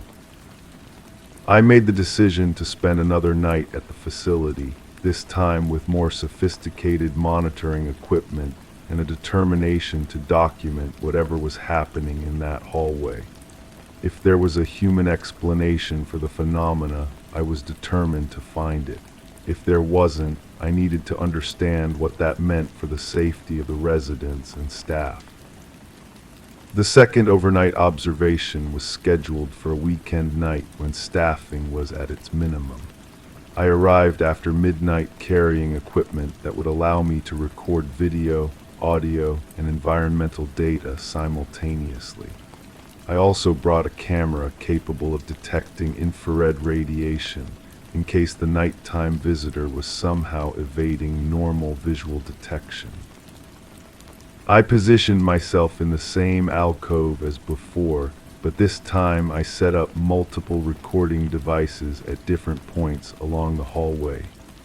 If something was moving through that space, I was determined to capture evidence of its presence and nature. The night began like the previous observation, quiet routine, with only the normal sounds of a sleeping building. The grandfather clock marked the hours with its steady chime, and I found myself becoming hypnotized by the rhythm of waiting and watching. At 2:15, my equipment began registering the familiar signs: motion detection, temperature drop, electromagnetic interference. But this time I was prepared. I activated all recording devices and focused intently on the hallway, determined not to miss any detail. The footsteps began as before, starting at the far end of the corridor and moving with deliberate slowness toward my position. But this time I noticed something I had missed during my first observation. The footsteps were not random or aimless. They followed a specific pattern, stopping at certain doors and pausing for different lengths of time at each location. The longest pauses occurred at rooms where residents had reported nighttime disturbances. It was as if the walker was checking on specific individuals, monitoring their condition or searching for something particular. When the footsteps reached room 237, they stopped completely. I could hear the soft sound of someone shifting their weight, then what sounded like gentle knocking on the door. The knocking was so quiet that it would be barely audible to someone inside the room, but persistent enough to potentially wake a light sleeper. After several minutes, the footsteps resumed, continuing their circuit of the hallway. But now I noticed another detail that chilled me to the bone. The footsteps were moving in perfect synchronization with the grandfather clock's pendulum. Each step corresponded exactly to the clock's rhythm, creating an eerie harmony between the two sounds. This synchronization suggested a level of consciousness and intentionality that made the phenomenon even more disturbing. Whatever was walking through that hallway was not moving randomly or mechanically. It was aware of its environment and was deliberately timing its movements to match the building's rhythm. As the night progressed, I began to notice other subtle details that had escaped my attention during the first observation. The temperature drop was not uniform throughout the hallway, but seemed to follow the path of the footsteps, creating a moving cold spot that traveled from one end of the corridor to the other. The electromagnetic interference was also patterned, occurring in bursts that corresponded to the pauses in the footsteps. It was as if the walker was carrying some kind of electronic device that was affecting the building's systems. But most disturbing of all was the gradual realization that the footsteps were becoming more frequent and more purposeful with each circuit of the hallway. What had begun as slow, measured pacing was evolving into something more urgent and directed. By 4 a.m, the pattern had changed completely. The footsteps were no longer following the regular back and forth route, but were focusing on specific areas of the hallway, particularly the section near room 237 and the adjacent rooms. I could hear what sounded like someone testing door handles, trying to determine which rooms were accessible. The sounds were subtle but unmistakable. The gentle pressure of a hand on a lever, the soft click of a latch being tested, the almost inaudible creak of a door being pushed against its frame. The realization that something or someone was attempting to enter residents' rooms filled me with a terror that went beyond rational fear. I found myself paralyzed by the implications, unable to decide whether to intervene, call for help, or continue observing. The decision was made for me when I heard a door open. The sound was unmistakable. The soft whoosh of a door swinging inward, followed by the whisper of footsteps on carpet instead of linoleum. Someone or something had gained access to one of the residents' rooms. I abandoned my hiding place and moved quickly down the hallway, my heart pounding as I tried to determine which room had been breached. The temperature was noticeably colder near room 237, and I could see that the door was standing slightly ajar. I approached the door carefully, listening for any sounds from within the room. What I heard made my blood freeze, the soft sound of someone breathing, but not the steady rhythm of sleep. This story 5. My foot landed on a floorboard and the creak lingered, echoing backward. The hallway seemed to pulse, walls too close breathing, hungry. Each picture I passed was just slightly skewed, frames tipping left when they shouldn't. My fingers traced the banister, finding dust where there should have been none. A whisper-soft tick-tick-tick out of tempo teased from the clock, its hands in a dance I didn't recognize. I moved to straighten the smallest frame, my hand pausing midair as the glass rippled from another's touch that never was. That's what I remember first, or maybe last.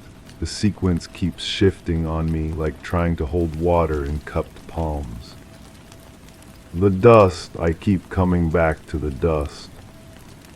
It was wrong, you see, too thick in some places, completely absent in others, as if someone had been careful about where they stepped, where they touched. But that doesn't make sense because no one else was supposed to be there. I was alone. I'm sure I was alone. Wasn't I? The house had been empty for weeks, months maybe. The family had moved out after whatever happened. That's the part I can't quite grasp. Something about the previous tenants. Something that made the rent drop and the neighbors stop making eye contact when they walked their dogs past the front gate. I remember the real estate agent's smile, too wide, too practiced. The way she kept glancing toward the staircase while showing me the kitchen, as if she expected someone to come down any moment. Great natural light, she said, but all the curtains were drawn. Quiet neighborhood, she added, though I could hear children playing somewhere, their laughter floating through walls that seemed too thin and too thick at the same time. The paperwork was simple, too simple. No background check, no references required, just a signature and a handshake that felt cold even though the afternoon was warm. But I'm getting ahead of myself, or behind myself. The timeline keeps folding in on itself like origami made of smoke. The tick-tick-tick was the first thing I noticed when I moved in, not quite regular, not quite random, like a heartbeat with an arrhythmia. I followed the sound through rooms that felt larger in the dark and smaller in the light until I found the clock on the mantelpiece. An old thing, brass and wood and glass that seemed to hold more than reflections. The pendulum swung in a pattern I couldn't predict, sometimes pausing mid-arc before continuing its journey. When I opened the case to examine the mechanism, my fingers came away clean. No dust, no fingerprints but my own. That should have been my first clue. But clues to what? That's what I keep asking myself. What was I supposed to be looking for? What was I supposed to find? The neighbors never introduced themselves. I'd see them through windows, a woman watering plants that looked dead, a man reading newspapers in the dark, children who played in yards but never made footprints in the grass. They watched me carry boxes from the moving truck, their faces pressed against glass like specimens in jars. One of them waved once, a small gesture, barely a flutter of fingers. When I waved back, they stepped away from their window so quickly I wondered if I'd imagined the whole thing. The boxes, I should tell you about the boxes. Some of them weren't mine. I found them in the basement, stacked neatly in a corner where the shadows seemed to pool deeper than physics would allow.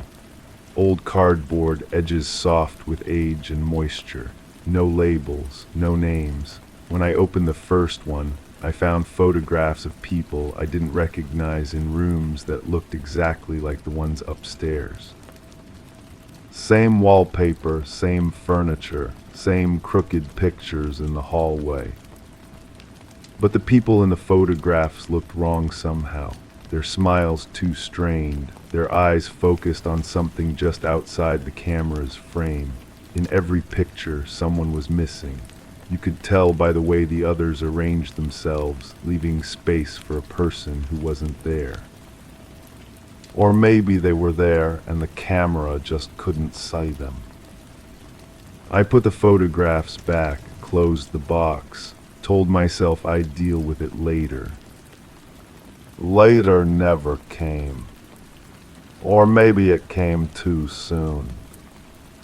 The dreams started on the third night. or was it the first? Memory plays tricks when you're trying to reconstruct something that maybe never happened the way you remember it happening. I was walking through the house, but it was different, bigger. The hallways stretched further than they should have, and new rooms appeared behind doors that had been locked before. In the dreams, the pictures on the walls were straight. The clock ticked in perfect rhythm. The dust settled in patterns that made sense. And I wasn't alone. Someone walked ahead of me, just out of sight around every corner. Their footsteps matched mine exactly, but with a slight delay, like an echo that came too late. When I called out, my voice came back changed, as if it had passed through different air on its way to my ears. I followed the footsteps through rooms filled with furniture covered in sheets, through a kitchen where the refrigerator hummed a tune I almost recognized, through a living room where the television showed static that formed shapes when I wasn't looking directly at it. The footsteps led me upstairs, down the hallway with the crooked pictures, to a door I hadn't noticed before. Or maybe I had noticed it but convinced myself it was a closet, a linen cabinet, something harmless and ordinary. In the dream, I reached for the handle. I always woke up before I could turn it. But here's the thing about dreams and memory. Sometimes they blade into each other until you can't tell which is which. Sometimes you wake up and your hand is already on the doorknob and you don't remember walking there. Sometimes you wake up and the door is already open. The room beyond was small, cramped. A child's bedroom maybe, though something about the proportions felt off. The bed was too narrow, the ceiling too low. The window looked out onto a view that couldn't exist, a garden that stretched further than my property line, filled with plants that bloomed in colors I didn't have names for. On the dresser sat a music box, old, delicate. When I wound the key, a tiny dancer spun to a melody that sounded familiar but wrong, like a song I'd loved once but couldn't quite remember. Inside the music box, tucked beneath the velvet lining, I found a note. The handwriting looked like mine, but I hadn't written it. The note said, "They're still here. They're waiting for you to remember." I crumpled the paper, threw it away, told myself it was someone's idea of a joke, a prank left behind by the previous tenants. But when I checked the trash later, the note was gone, and in its place was another one. Same handwriting, same impossible familiarity. You lived here before, you just forgot. That's when the real forgetting began. Or maybe the real remembering. I started losing time, minutes at first, then hours. I'd be making coffee in the kitchen and suddenly find myself standing in the basement, staring at those boxes of photographs. I'd be watching television and come back to awareness sitting on the floor of that small bedroom, winding the music box over and over while the tiny dancer spun her endless pirouettes. The house was changing around me, or I was changing with it. Walls shifted when I wasn't paying attention. Rooms rearranged themselves. The hallway grew longer and I needed more steps to reach the staircase, but when I counted them, there were always the same number of floorboards. The crooked pictures straightened themselves. The clock began keeping perfect time. The dust disappeared entirely, and I started seeing them. Not clearly, never clearly, just glimpses in peripheral vision, shadows that moved independently of their sources, reflections in mirrors that showed rooms I wasn't standing in, voices that whispered just below the threshold of hearing, speaking words that felt important but dissolved before I could understand them.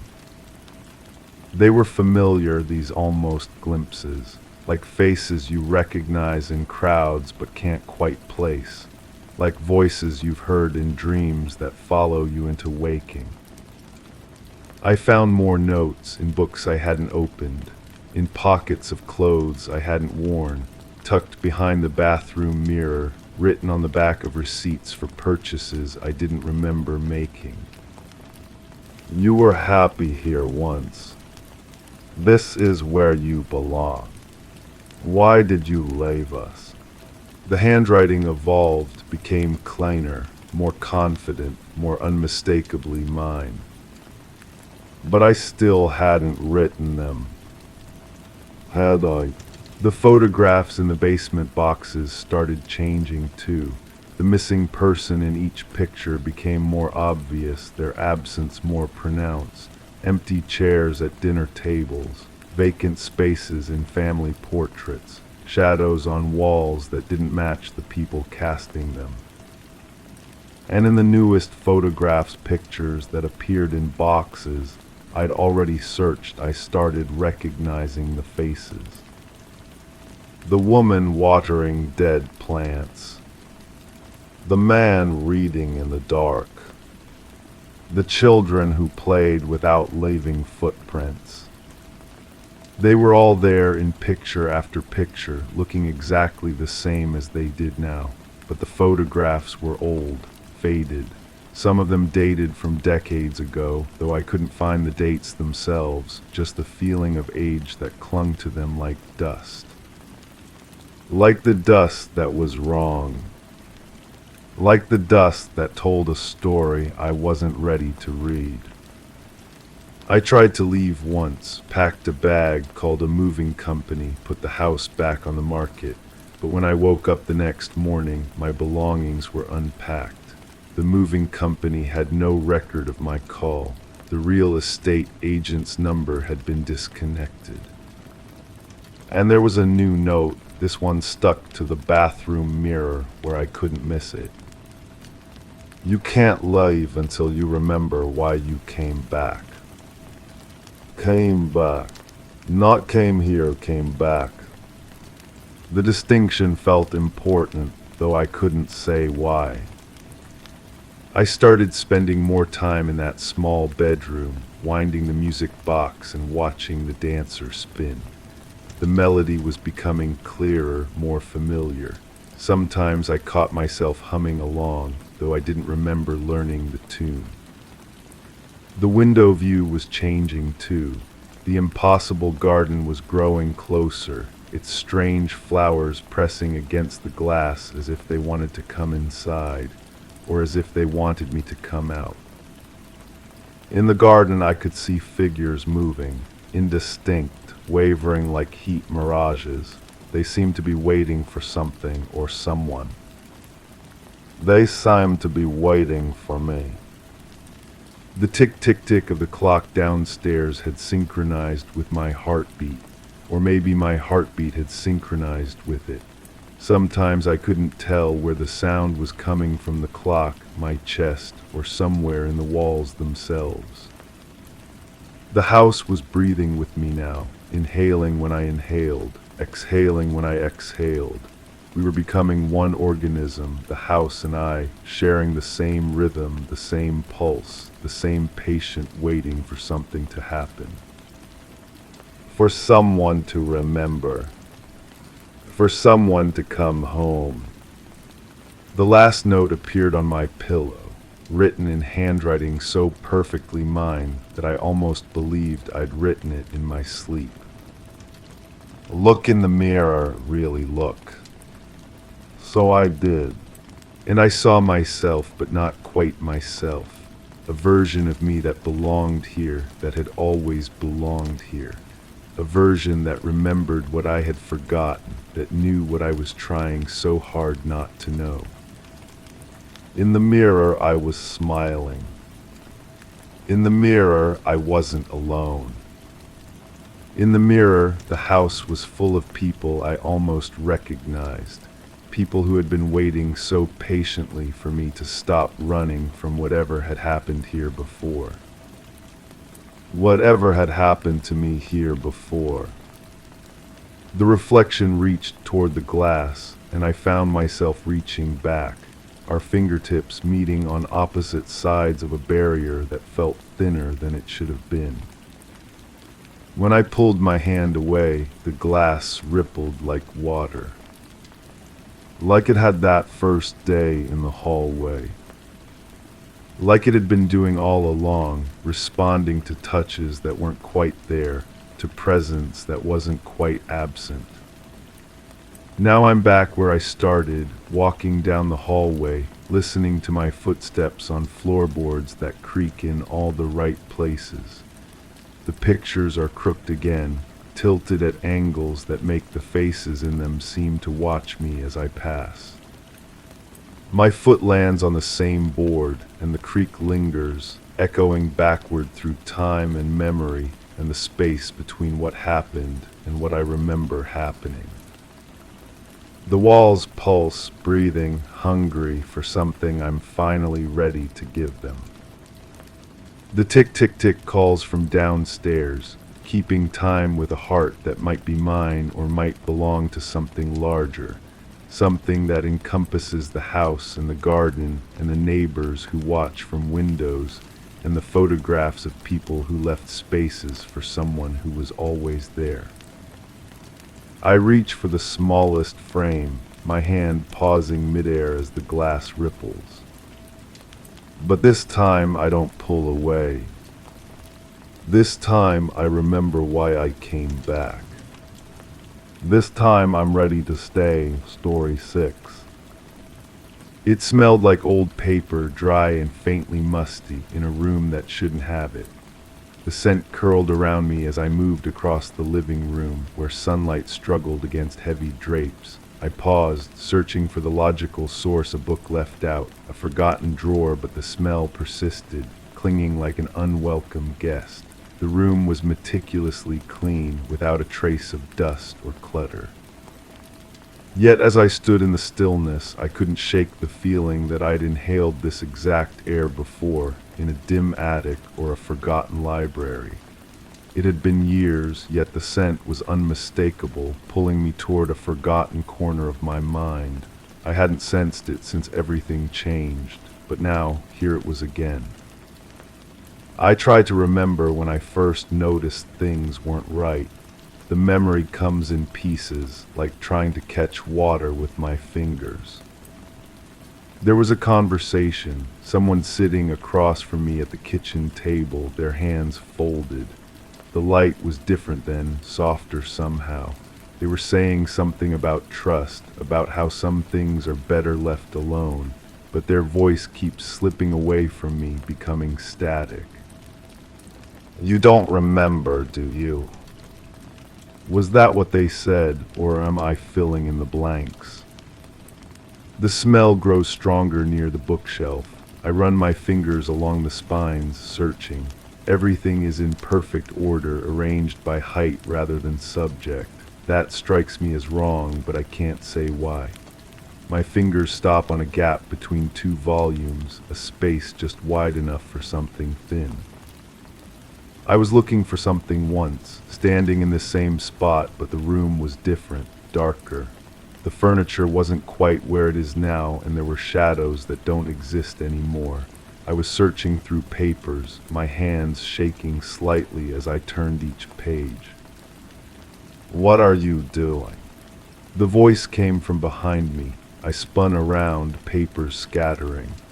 But when I try to see their face in my memory, it blurs like looking through frosted glass. "Nothing," I said, "just organizing." But that wasn't true. I was looking for proof of something, evidence, a pattern I'd started to notice but couldn't quite name. The smell is overwhelming now. I sink into the armchair, the same one where I used to sit and watch them move through their daily routines. They were always so methodical, so precise. Every action had purpose, every word carefully chosen. I remember finding the first inconsistency, a small thing really, a receipt that didn't match what they'd told me about their day. When I mentioned it, they laughed it off, said I was being paranoid. but their eyes didn't laugh. "You worry too much," they said, touching my shoulder. "Trust me." That phrase again, "trust me." How many times did I hear it? How many times did I choose to believe it instead of believing what I was seeing? The sunlight shifts, and for a moment the room looks exactly as it did that afternoon when I found the second inconsistency. Then the third, each one small enough to dismiss, but together they formed a picture I didn't want to see. I was standing by the window watching them in the garden. Their movements were deliberate, purposeful. They were burying something near the rose bushes. When they came inside, dirt under their fingernails, they said they'd been planting bulbs. For spring, they explained, washing their hands at the kitchen sink. You'll love them when they bloom. But it was the wrong season for planting bulbs. I knew that much about gardening. I didn't say anything. The memory fractures here, splitting into fragments that don't quite connect. There's a phone call I wasn't supposed to overhear. A name mentioned that I didn't recognize, spoken in a tone I'd never heard them use before. Cold, clinical. "It's handled," they said into the receiver. "No one will ask questions." When I walked into the room, they hung up quickly, too quickly. Who was that? Wrong number, they said, but their hand lingered on the phone. I try to reconstruct the timeline, but everything slides around like puzzle pieces that almost fit but never quite lock into place. Was the phone call before or after I found the papers? Before or after that night when I woke up and they weren't in bed beside me? The smell of old paper grows thicker, almost choking. I close my eyes and I'm back in that other place, that dim room where I finally found what I'd been looking for without knowing I was looking for it. It was hidden behind other documents, filed away so carefully that finding it felt like discovering a secret room in a house you'd lived in for years. The paper was yellowed, official looking, a record of something that should have been impossible. My hands trembled as I read it again. The words didn't change, but their meaning kept shifting, rearranging itself into patterns that made my stomach turn. "You shouldn't have that." They were standing in the doorway. I don't know how long they'd been watching me. "I can explain," they said, stepping into the room. But their voice had that clinical quality again, the one from the phone call. "Can you?" I asked, holding up the paper, because I don't understand how this is possible. They moved closer, and I noticed things I'd never seen before. The way their eyes didn't quite meet mine, the careful distance they maintained as if I might bolt. "Some things are complicated," they said. "Some things require trust." There's that word again, trust. It echoes in the present tense room where I sit now, surrounded by the smell of old paper and the weight of half-remembered revelations.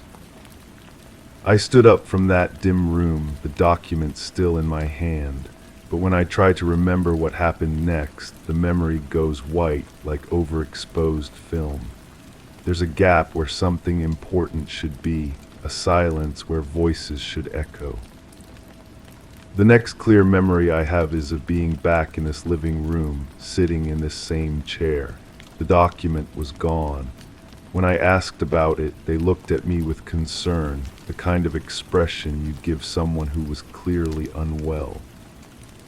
"What document?" they asked. "Are you feeling all right?" But I could smell it, that dry, musty scent of old paper, even though nothing was there. "You've been under a lot of stress," they continued, their voice gentle but firm. "Maybe you should rest." I wanted to argue, to insist on what I'd seen, but doubt is a slow poison, and it had already started working its way through my certainty. Had I really found that paper, had that conversation actually happened? The days that followed blurred together. I found myself questioning everything, second-guessing my own perceptions. They were so patient with me, so understanding. They brought me tea and spoke in soothing tones about the tricks memory can play. The mind protects itself, they explained, by creating stories to fill in the gaps. But the smell never went away. It lingered at the edges of my awareness, stronger in certain rooms, weaker in others. A constant reminder of something I couldn't quite grasp. I started paying attention to small details again, the way they always seemed to know where I'd been, even when I hadn't told them. The phone calls that stopped abruptly when I entered a room, the careful way they deflected certain questions. "You're imagining things," they said when I brought it up. "Stress can do that to a person." Maybe they were right. Maybe I was losing my grip on reality. But then I found the second document. This one was different, hidden in a place I never would have thought to look. It confirmed what the first document had suggested, filled in details that made the picture clearer and more terrible. I didn't confront them this time. I memorized what I could and put it back exactly where I'd found it. But the knowledge sat in my chest like a stone, growing heavier with each passing day. The smell of old paper became my constant companion. I'd catch it in the morning when I woke up, in the afternoon when sunlight slanted through the windows, in the evening when shadows grew long. It was always there, a reminder of what I knew but couldn't prove. Or what I thought I knew. Because now, sitting in this meticulously clean room, I'm not sure of anything anymore. The memories feel real, but they're full of holes and contradictions. Did I really find those documents? Did those conversations actually happen? Or am I, as they suggested, creating stories to fill in the gaps? The sunlight fades and the room grows dim. In the changing light, I see shadows that might be memories or might be tricks of perception. The smell of old paper grows stronger, and I'm pulled back to that first moment of discovery, that first crack in the foundation of everything I thought I knew. But which version is true? The one where I uncovered something terrible, or the one where I imagined it all? The smell curls around me again, dry and faintly musty, in a room that shouldn't have it. I close my eyes and breathe it in, letting it carry me back to that dim space where truth and delusion dance together in the shadows. Maybe the answer doesn't matter. Maybe the question itself is the point. The smell persists, clinging like an unwelcome guest, pulling me toward a forgotten corner of my mind. I hadn't sensed it since everything changed. But now here it is again, story 7. The weight of silence. The doorframe remained cool to the touch. Familiar steps carried me through the hallway, yet the usual echoes never formed. The floorboards absorbed each footfall like a practiced secret. Light from the window hesitated, casting only faint outlines where clarity once lay. My fingers brushed the dusty wall, expecting the gritty reassurance of texture, but it felt suspiciously smooth, as if glossed over. I paused, hand trailing to the barely discernible gap beneath a closed door, sensing a draft that shouldn't have been there, questioning which side of the door I truly stood on. The envelope had arrived without ceremony, slipped beneath my apartment door while I slept. No postmark, no return address, just my name scrawled in handwriting that made my stomach clench with recognition. Inside, a single photograph and a handwritten note that read, "She never made it home that night. You were the last person to see her alive." The photograph showed a woman I remembered well. We had worked together for several months, sharing coffee breaks and casual conversations about weekend plans. Her laugh had been infectious, her presence warm and genuine. The image captured her mid-smile, eyes bright with the kind of optimism that seems impossible to extinguish, yet someone had. I set the photograph on my kitchen table and stared at it while my coffee grew cold. The woman in the picture had vanished from our workplace without explanation. Management had mentioned a family emergency, a sudden relocation, the kind of vague corporate speak that discourages further questions. I had accepted their explanation because questioning it never occurred to me. People leave jobs, life happens. But now, holding this photograph, I realized how easily I had dismissed the inconsistencies. Her personal belongings had remained at her desk for weeks after her supposed departure. A small, succulent plant she had tended daily withered in its ceramic pot. Her coffee mug, the one with the chipped handle she refused to replace, sat unwashed in the break room sink. These details had nagged at me then, but I had buried the discomfort beneath the assumption that someone else would handle the logistics of her absence. I pulled out my phone and scrolled through our text messages. The last exchange had been brief, almost forgettable. She had asked if I wanted to grab drinks after work, and I had declined, citing fatigue. Her response was a simple, maybe next time, followed by a smiley face emoji. There had been no next time. The weight of that realization settled into my chest like a stone. I had been the last person from our office to speak with her, to see her gather her things and walk toward the elevator. She had waved goodbye, her usual cheerful gesture, and I had barely looked up from my computer screen to acknowledge it. I decided to visit our former workplace. The building looked the same from the outside, but something felt different as I approached the entrance. The security guard, a man I had seen daily for over a year, looked at me with unfamiliar eyes. When I mentioned my former colleague's name, his expression shifted almost imperceptibly.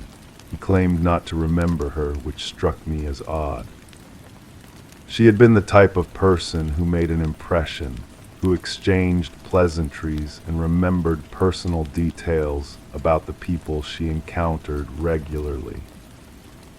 The elevator ride to the 5th floor felt longer than usual. The familiar ding of arrival seemed muted, as if the building itself was holding its breath. I walked past the reception desk where a new face smiled politely and asked if she could help me. When I inquired about my former colleague, the receptionist's fingers hesitated over her keyboard. After a moment of typing and scrolling, she informed me that there was no record of anyone by that name ever working there. The impossibility of this statement hit me like a physical blow. I had shared an office space with this woman. We had collaborated on projects, attended meetings together, celebrated a coworker's birthday in the conference room with store-bought cake and paper plates. Yet according to the company's records, she had never existed. I asked to speak with our former supervisor, a man who had hired both of us within weeks of each other. The receptionist made a phone call, speaking in hushed tones before informing me that he was unavailable. When I pressed for more information, she suggested I schedule an appointment through the proper channels, but her tone conveyed that such an appointment would be unlikely to materialize. Leaving the building, I felt disoriented, as if the ground beneath my feet had shifted without warning. The photograph in my pocket seemed to burn against my leg, tangible proof that contradicted everything I had just been told. I sat in my car in the parking garage, hands trembling as I pulled out the image and studied it again. The woman's face smiled back at me, undeniably real, undeniably familiar. I drove to the coffee shop where we had occasionally met before work. The barista, a young man with intricate tattoos covering his forearms, recognized me immediately. When I showed him the photograph, his face lit up with recognition. He remembered her order perfectly, medium dark roast with a splash of oat milk and a dash of cinnamon. She had been a regular customer for months, always polite, always tipped well. but when I asked when he had last seen her, his expression grew troubled. He recalled that she had stopped coming in abruptly. One morning she had been there, chatting about a book she was reading, and then she simply never returned. He had wondered about her absence, but assumed she had found a new coffee shop or changed her routine. The casual way he spoke about her disappearance made it clear that no one had ever inquired about her before me. I spent the remainder of the afternoon visiting places where I remembered seeing her. The small bookstore where she browsed mystery novels during lunch breaks, the sandwich shop where she ordered the same turkey and avocado combination every Tuesday. Each location held traces of her presence, employees who remembered her face and habits, but no one who had thought to question her sudden absence from their daily routines. As evening approached, I returned home with more questions than answers. The photograph sat on my kitchen table like an accusation. I searched online for any mention of her name, any trace of her existence beyond the memories I carried. Social media profiles, public records, news articles, nothing. It was as if she had been carefully erased from every digital footprint she might have left behind. I found myself studying the handwriting on the note that had accompanied the photograph. The letters were formed with a deliberate precision that suggested someone trying to disguise their natural writing style. The paper itself was unremarkable, the kind found in any office supply store. No watermarks, no distinguishing characteristics that might provide a clue about its origin. Sleep eluded me that night. I lay in bed replaying every interaction I could remember having with her. Her voice, her mannerisms, the way she organized her desk with military precision. She had mentioned a sister who lived across the country, a cat named after a character from a novel I had never read, a landlord who refused to fix a leaky faucet in her bathroom. These personal details felt too specific to be fabrications, too mundane to be the invention of an elaborate deception. The next morning brought another envelope beneath my door. This one contained a photocopy of what appeared to be a police report, though the header and identifying information had been blacked out with marker. The visible text described a missing person case involving a woman matching her description. The report mentioned that she had failed to return home from work, that her car had been found in a parking garage, keys still in the ignition, purse left on the passenger seat. Reading the report felt surreal, like discovering a parallel version of reality where her disappearance had been taken seriously, where someone had cared enough to file official paperwork and launch an investigation. The document was dated from several weeks after her last day at our office, which meant someone had eventually noticed her absence and acted upon it. I called the non-emergency police line and tried to inquire about the case, but without specific details or case numbers, the dispatcher could provide no information. When I mentioned the woman's name, I was transferred to a detective who listened to my concerns with professional courtesy before explaining that he could neither confirm nor deny the existence of any ongoing investigations. The conversation left me feeling more isolated than before. I was pursuing answers to questions that no one else seemed willing to acknowledge, chasing the ghost of a woman who had apparently been systematically erased from official memory. Yet the evidence of her existence continued to accumulate in small, undeniable ways. I returned to our former office building, this time approaching from a different angle. In the parking garage, I searched for any sign of the incident mentioned in the police report. The concrete structure looked the same as always, rows of numbered spaces marked with fading yellow paint. But in one corner, partially hidden behind a support pillar, I found what appeared to be a small memorial. Flowers, now wilted and brown, arranged around a framed photograph that had been weathered by time and moisture. The photograph was different from the one I carried, showing her in casual clothes rather than professional attire, but it was unmistakably the same woman. Someone had cared enough to create this makeshift shrine to mark the spot where something significant had occurred. The flowers suggested that someone continued to visit, to remember, to grieve. I knelt beside the memorial and noticed a small piece of paper tucked beneath the frame. The handwriting was different from the notes I had received, more feminine, written with obvious emotion. It read, "I know what happened to you. I know who did this, but no one will listen. No one believes me." The words sent a chill through me that had nothing to do with the temperature in the garage. Someone else was asking the same questions I was, someone who claimed to have answers I desperately needed. I looked around the empty garage, suddenly aware of how vulnerable I was in this isolated space. The fluorescent lights hummed overhead, casting harsh shadows that seemed to move with each small sound. I photographed the memorial with my phone, careful to capture every detail.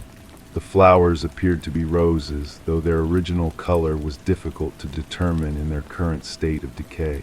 The frame was simple, the kind sold at discount stores, but it had been chosen with care. Someone had loved this woman enough to create a lasting tribute to her memory. Returning home, I spread the evidence across my kitchen table like pieces of a puzzle that refused to form a coherent picture. The original photograph, the police report, images of the memorial, and the growing collection of notes that continued to appear beneath my door. Each piece suggested a different aspect of the truth, but none provided the clarity I craved. The phone rang, startling me from my contemplation. An unfamiliar number appeared on the display, and when I answered, I heard the voice of a woman who sounded nervous, almost frightened. She asked if I was the person who had been asking questions about our former colleague, and when I confirmed that I was, she requested to meet in person. She claimed to have information that was too dangerous to discuss over the phone. We arranged to meet at a diner across town, a place neither of us had ever visited before. She described herself as wearing a red jacket and carrying a newspaper, details that struck me as unnecessarily cloak and dagger, but which I appreciated given the circumstances. The drive across town gave me time to consider what I might be walking into, but my need for answers outweighed my caution. The woman was already seated in a corner booth when I arrived, her red jacket draped over the back of her chair. She appeared to be in her 40s, with graying hair and the kind of tired eyes that suggested she had been carrying a heavy burden for a long time. When I approached her table, she looked up with an expression that mixed hope with resignation. She introduced herself as a former coworker from a different department, someone who had known our missing colleague peripherally but had noticed her absence. More importantly, she had noticed the systematic way that evidence of the woman's employment had been removed from company records. Computer files deleted, physical documents shredded, her name removed from project reports and meeting minutes. This revelation hit me with the force of confirmation. I had not been imagining the inconsistencies or the deliberate erasure of her existence. Someone with access to company systems had methodically eliminated all traces of her professional life, a process that would have required coordination and authority. The woman across from me leaned forward, lowering her voice despite the relative privacy of our corner booth. She explained that she had worked in human resources and had been responsible for maintaining employee records. When she had tried to access our colleague's files several weeks after her disappearance, she found that it had been completely purged from the system. Not archived or transferred, but deleted entirely, as if it had never existed. More disturbing was her discovery that the deletion had been authorized by someone high up in the company hierarchy, someone with the power to override normal protocols and security measures. She had raised questions about the unusual nature of this action, only to be told that it was part of a routine audit and that she should not concern herself with matters outside her department. But she had been unable to let it go. The missing woman had been kind to her, had remembered her birthday and asked about her children. These small gestures of human connection had made an impression that could not be easily dismissed or forgot. So she had begun her own quiet investigation, documenting what she could remember and trying to piece together the timeline of events surrounding the disappearance. What she had discovered was a pattern of deliberate obfuscation that extended beyond the simple deletion of employment records. Security camera footage from the relevant time period had been routinely overwritten, despite company policies that required retention for longer periods. Keycard access logs had been selectively edited, removing entries that might have tracked the missing woman's movements on her final day of work. The woman reached into her purse and produced a manila folder containing photocopies of documents she had managed to preserve before they too disappeared from company files. Project reports that included our colleague's name, email chains that referenced her work, performance evaluations that praised her attention to detail and reliability. These fragments represented the only remaining official acknowledgement of her professional existence. As I reviewed the documents, a picture began to emerge of someone who had been deeply involved in sensitive company projects, someone who might have had access to information that certain people preferred to keep confidential. The missing woman had worked on financial audits, regulatory compliance reports, and internal investigations that could have uncovered irregularities or improprieties. The woman across from me watched my face as understanding dawned. She nodded grimly when she saw that I was beginning to grasp the implications of what she was sharing. Our former colleague had not simply vanished. She had been made to vanish, her existence scrubbed from official records to prevent anyone from asking the kind of questions I was now asking. But why had I been drawn into this situation? Why had someone chosen to send me the photograph and police report that had started my investigation? The woman from Human Resources had no answers to these questions, but she offered a theory that made my blood run cold. Perhaps I had been selected not to uncover the truth, but to serve as a convenient scapegoat, someone whose curiosity could be used to deflect attention from the real perpetrators. The possibility that I was being manipulated, that my investigation was serving someone else's agenda, cast everything I had discovered in a new and troubling light. The anonymous notes, the carefully placed evidence, the memorial in the parking garage, all of it could have been orchestrated to lead me down a specific path, to make me complicit in a larger deception. We parted ways with an agreement to stay in contact, to share any new information that might surface. But as I drove home through the darkening streets, I felt more uncertain than ever about who I could trust or what I should believe. The truth seemed to shift and change with each new revelation, like looking at an object through water that distorts its actual shape and size. At home, I found another envelope waiting for me. This one contained a single sheet of paper with a brief message: stop looking or join her.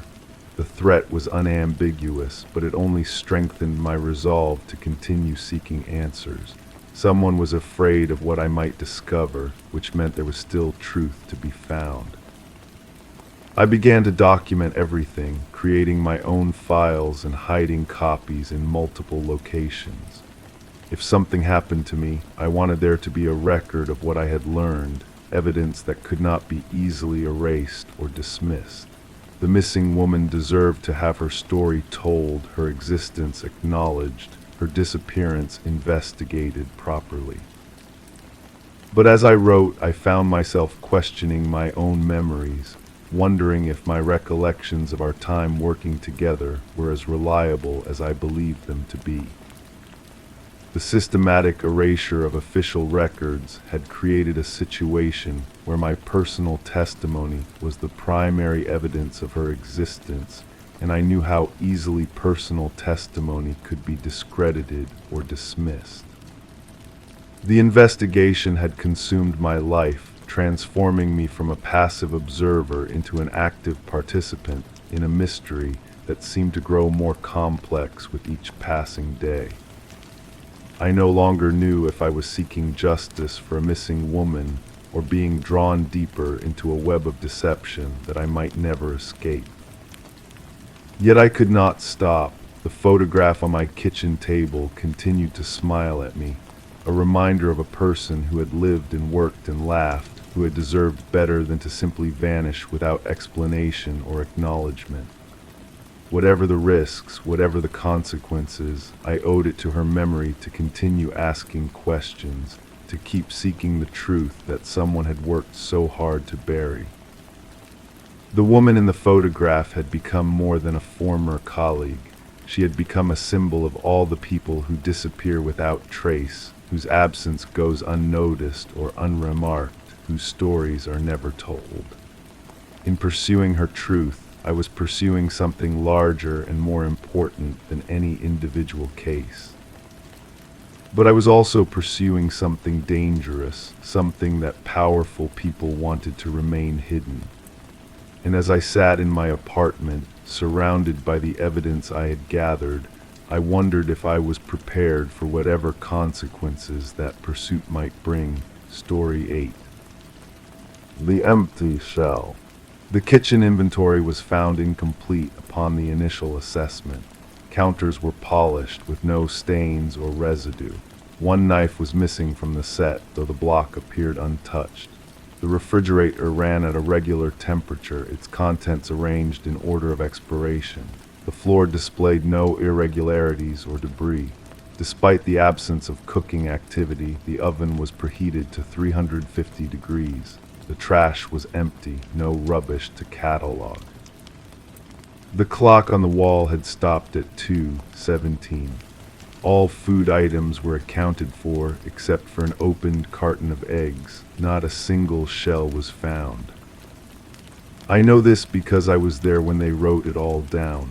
I watched the investigator's pen move across the clipboard, each checkmark a small puncture in what I thought I understood.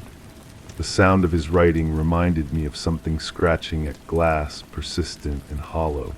By then, I had already begun to question everything I believed about that kitchen, about the person who had lived there, about what I thought I had witnessed in the weeks before.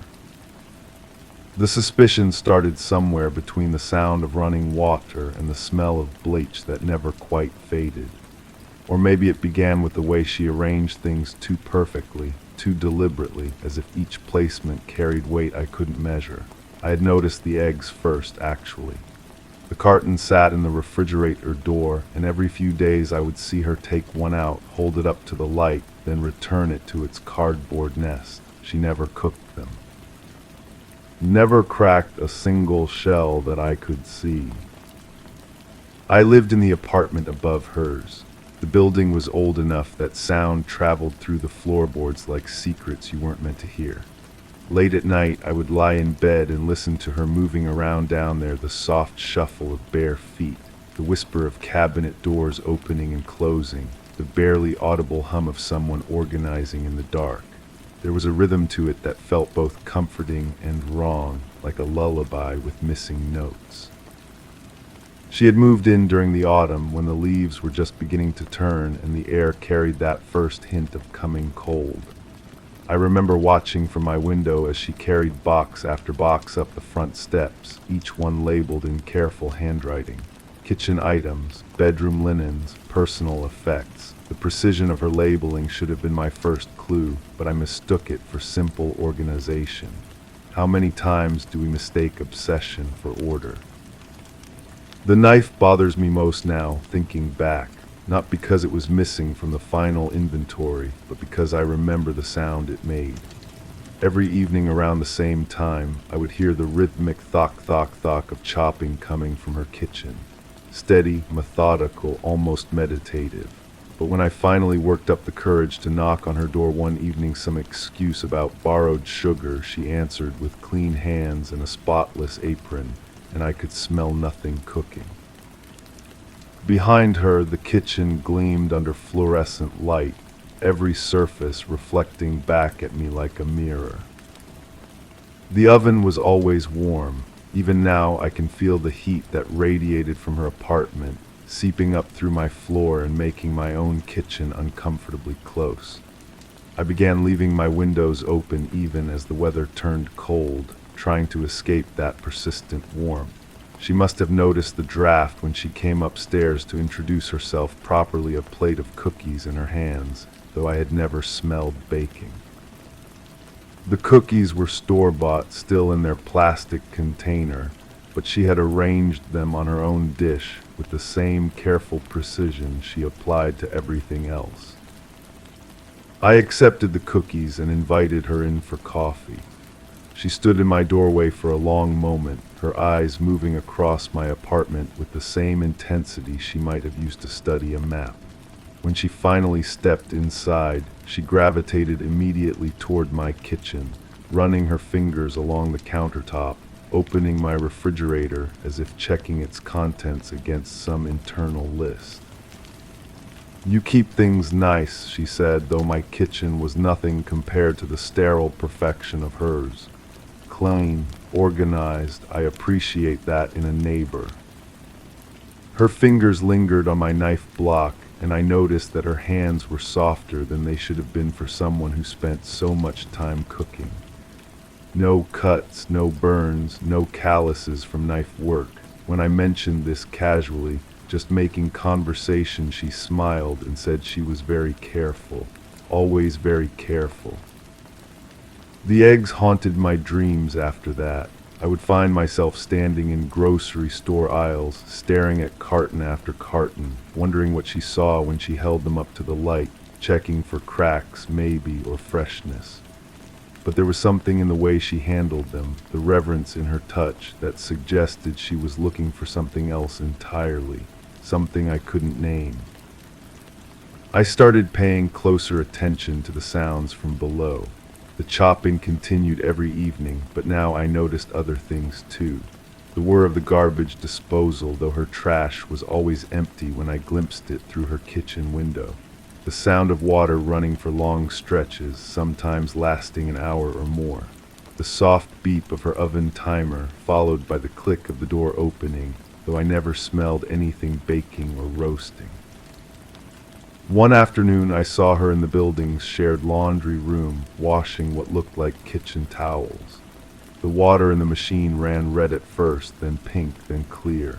When I asked if she had spilled something, she laughed and said she had been experimenting with natural dyes. Beet juice, she explained, very messy, but the color was so beautiful.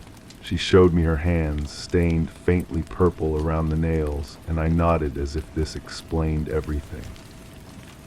But beets don't smell like copper, and the stains on her towels had the wrong consistency, too thin and too bright.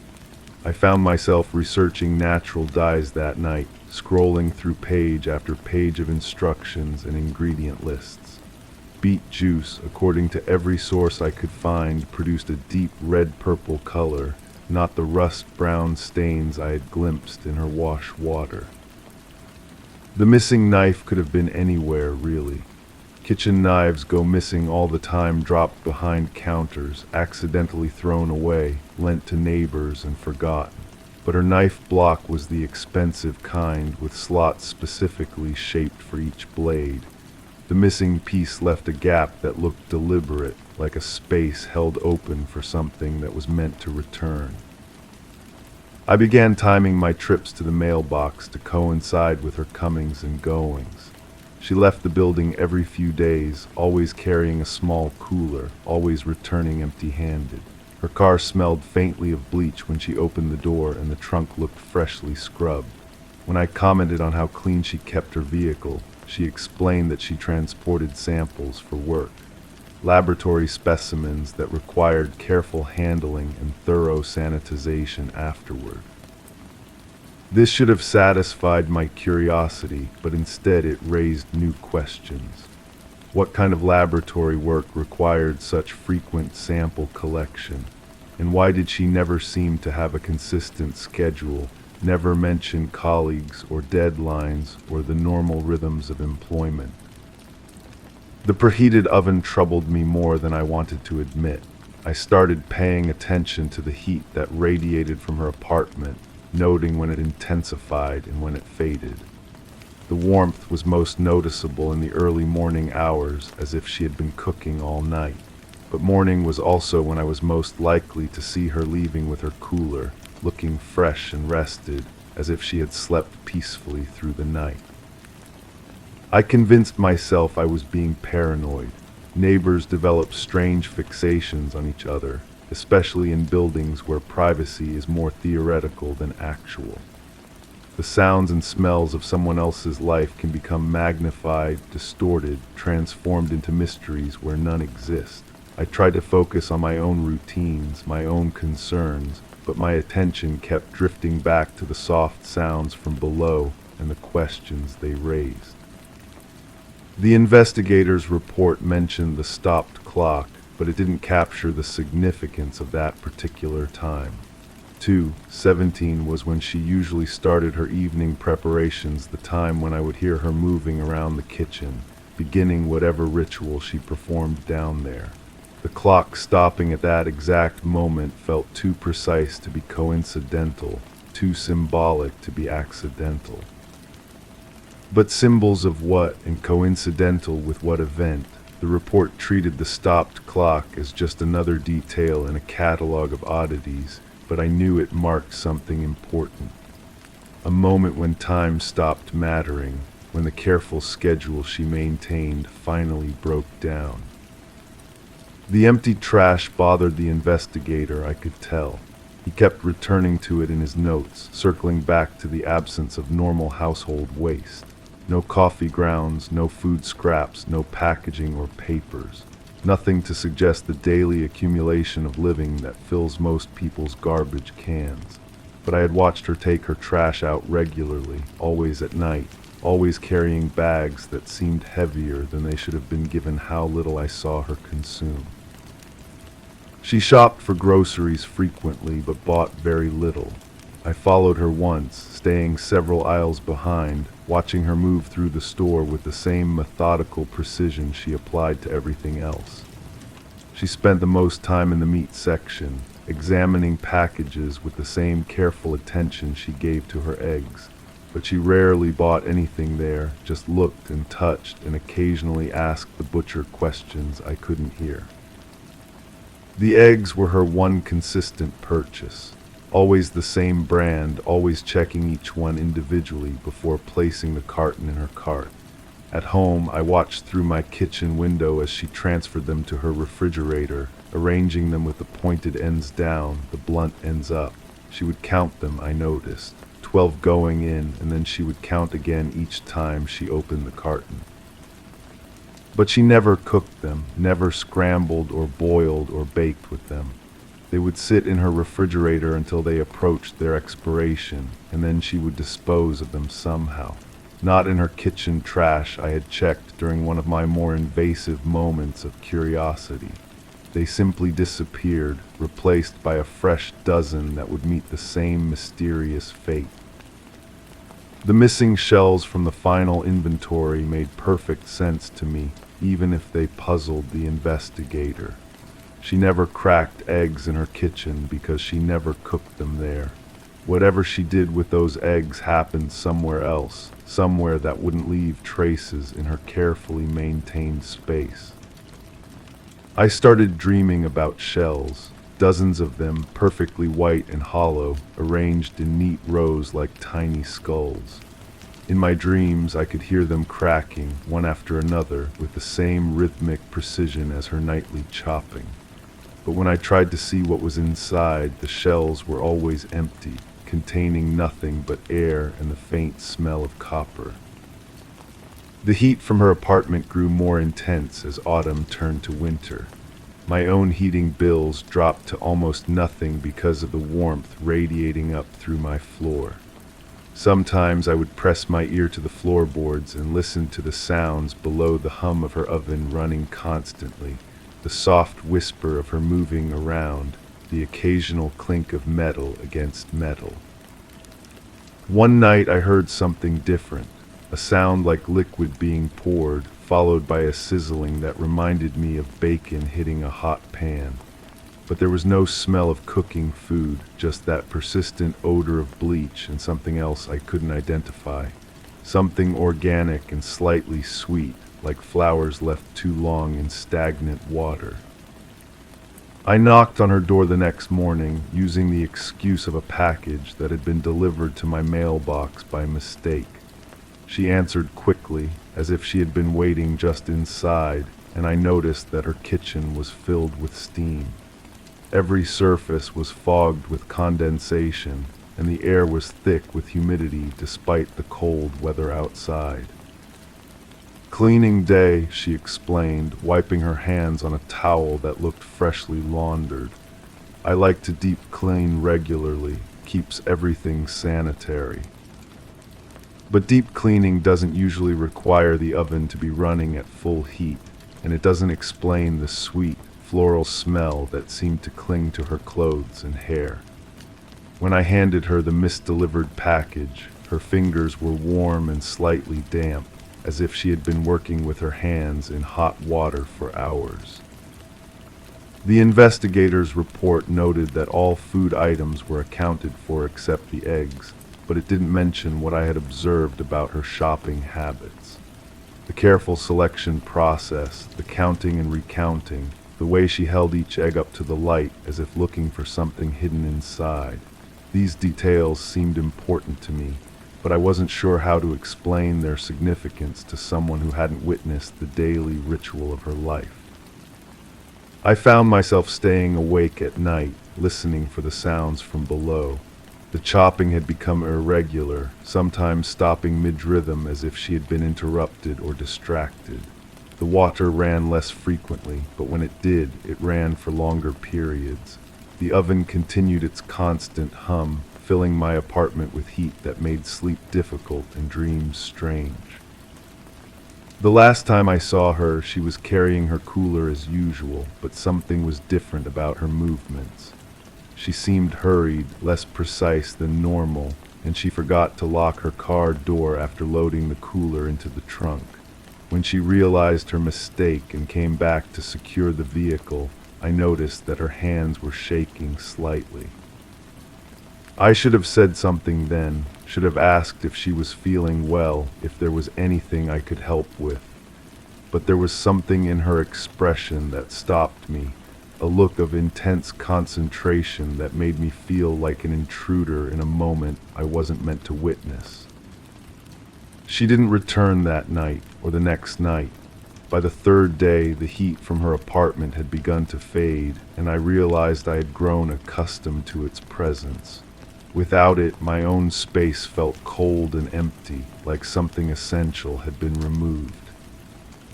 The investigator found my observations interesting but inconclusive. The missing knife could be anywhere. The preheated oven might have been left on accidentally. The arrangement of the refrigerator contents suggested someone who valued organization, nothing more. The absence of cooking smells could be explained by any number of dietary preferences or health conditions. But he kept coming back to the eggs, the opened carton with its careful arrangement, the way each remaining egg had been positioned with mathematical precision. When I mentioned her habit of holding them up to the light, he made a note and asked if I had ever seen what she was looking for. I hadn't, of course, but I had wondered about it every time I heard the soft sound of her refrigerator door opening and closing in the night. What did she see in those shelves? What was she checking for with such methodical regularity? The report would become part of an official file, catalogued and stored with hundreds of similar documents. But the questions it raised would continue to echo in my mind, circling back like the obsessive thoughts that had consumed me during those months of watching and listening and trying to understand. I moved out of the building shortly after the investigation concluded. The apartment above hers had become unbearable without the warmth rising from below, and the silence where her sounds used to be felt more oppressive than the mystery of her presence ever had. But even now, in a different place with different neighbors, I find myself listening for the familiar rhythms of someone else's hidden life. Sometimes I stand in grocery stores, watching other shoppers examine cartons of eggs, and I wonder what they're looking for. The shells all look the same to me now, smooth and white and perfectly ordinary. But I remember the reverence in her touch, the careful way she held each one up to the fluorescent light, searching for something I could never see. The kitchen inventory was found incomplete, but perhaps completion was never the point. Perhaps the missing pieces, the knife, the shells, the explanations that never came were always meant to remain absent, leaving spaces for questions that would never find their answers. In the end, all I have are the echoes of her precision, the memory of heat rising through my floor, and the knowledge that some mysteries are designed to consume us from within, one carefully counted shell at a time. Story 9. It felt like glass under my fingertips, cool and unyielding. Yet there was no glass here, only the varnished wood of the desk. I rubbed my thumb and forefinger together, trying to rid myself of the sensation, but it clung like a ghost. My heart beat in an unusual rhythm, matching the phantom ticks resonating in my skull. I turned slowly, expecting to see the face of a clock peering at me from a corner, though I knew no such object existed in this room. The tick-tock persisted, growing softer and faster, drilling into the space between perception and memory. The room was silent, apart from the rhythmic echo that shouldn't have been there. I hadn't felt this sensation since I stood in that empty room where time had once stopped, but here it was again, undeniable. The coffee had grown cold while I waited. Steam no longer rose from the white ceramic mug, and a thin film had formed across the surface. She was supposed to meet me here, in this corner booth where the vinyl seats cracked like old leather and the fluorescent light buzzed overhead. I kept checking the door, watching strangers enter and leave, their faces blurring together in the haze of my anticipation. I had found the photograph tucked between pages of a book I didn't remember buying. The edges were worn as if someone had handled it repeatedly. In the image, a woman stood beside a car, her face partially obscured by shadow, her hand resting on the hood. Something about her posture suggested familiarity, but I couldn't place her. The background showed a stretch of empty road, the kind that leads nowhere specific. The detective's voice had been measured, professional. He asked about my whereabouts during a particular evening, though he never specified which evening or why it mattered. I answered truthfully, or at least I believed I did. Memory has a way of shifting when scrutinized too closely, like sand disturbed by footsteps. There was blood on the bathroom mirror, not much, just a few drops that had dried to a rusty brown. I assumed I had cut myself shaving, though I couldn't recall doing so. The razor sat clean in its holder, and my reflection showed no visible wounds. I wiped the mirror with a damp cloth, but the stains seemed to reappear the next morning. She had called me late one evening, her voice thick with something I couldn't identify, fear perhaps, or exhaustion. She spoke in fragments, mentioning a place by the water where she used to go as a child. The connection was poor, and her words kept cutting out, leaving me with half sentences that made no sense when pieced together. The parking garage smelled of concrete and motor oil. My footsteps echoed off the low ceiling as I walked toward my car, keys already in hand. That's when I noticed the note tucked under my windshield wiper, a small piece of paper folded in half. The handwriting was careful, deliberate. You know what you did. But I didn't know that was the problem. I began keeping a journal, documenting the strange occurrences that seemed to multiply around me like ripples in still water. The phantom sensations, the misplaced objects, the conversations that felt familiar yet foreign. Reading back through my entries, I noticed gaps, days where I had written nothing, though I was certain I had made entries. The woman in the coffee shop never came. I waited until closing time, nursing that cold cup and watching the door. The waitress, a tired-looking woman with graying hair, kept refilling my water glass without being asked. When I finally left, she called after me, "Tell her we missed her." But I had never mentioned expecting anyone. My apartment felt different when I returned that night. Nothing was obviously disturbed, yet everything seemed slightly off-center, as if someone had moved through the rooms and carefully replaced each item just a fraction of an inch from where it belonged. The sensation was subtle but persistent, like a song played in the wrong key.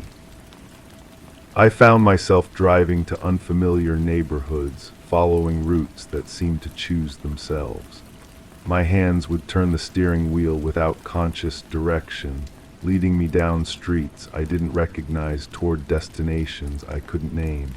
These journeys always ended at the same place, a small park with a pond where ducks gathered near the shore. The photograph was gone when I went to look for it again.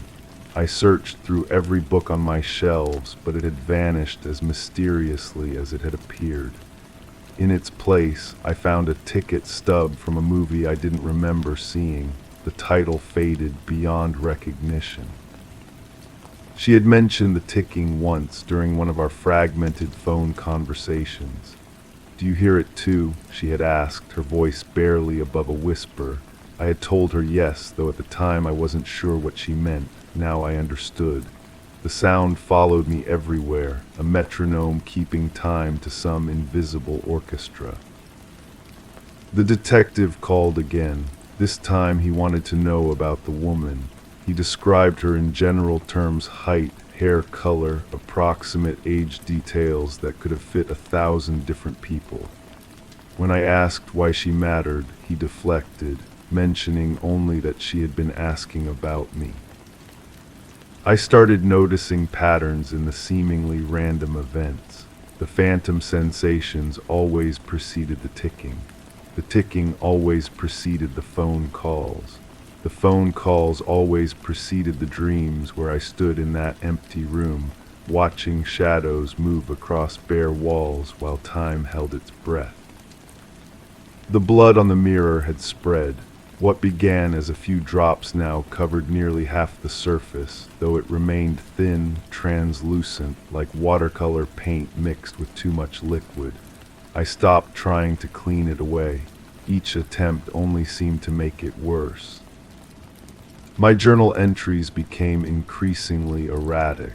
Sentences trailed off mid-thought, replaced by drawings I didn't remember making, geometric patterns that hurt to look at directly, faces that seemed familiar but belonged to no one I could name. The handwriting itself began to change, becoming more angular, more urgent.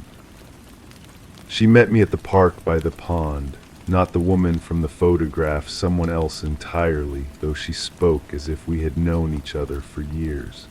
She asked about the room, the empty room where time had stopped. I hadn't told anyone about that room, yet somehow she knew.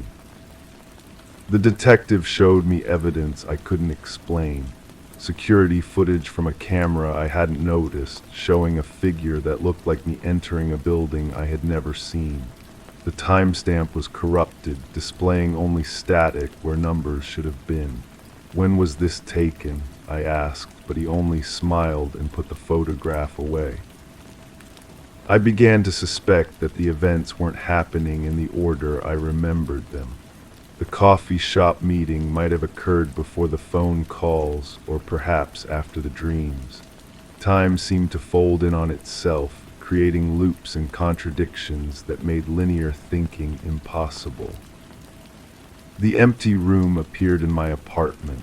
I opened a door that should have led to my bedroom and found myself standing in a space I recognized but had never seen here before. The walls were bare, painted an off-white that seemed to absorb light rather than reflect it. In the center of the room sat a single chair, facing a window that showed nothing but gray sky. She was waiting for me there in that impossible room. Not the woman from the park, not the woman from the photograph, but someone else entirely. Or perhaps the same woman, seen from a different angle in different light. She gestured toward the chair, and I understood that I was supposed to sit. The ticking had stopped. In its absence, I realized how much I had come to depend on its rhythm, how it had become the soundtrack to my confusion. Without it, the silence felt oppressive, pregnant with possibilities I didn't want to consider.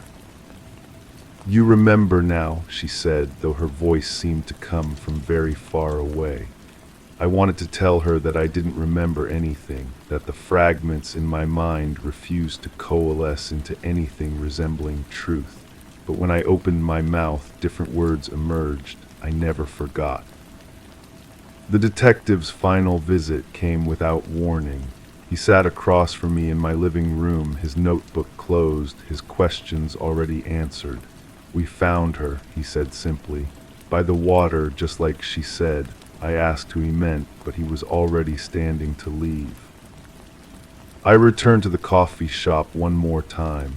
The same booth, the same cracked vinyl, the same buzzing fluorescent light. But the waitress was different, younger, with bright eyes that held no recognition. When I asked about the woman with graying hair, she looked at me with polite confusion. "I've been working here for 3 years," she said. "There's never been anyone like that." The journal disappeared along with the photograph.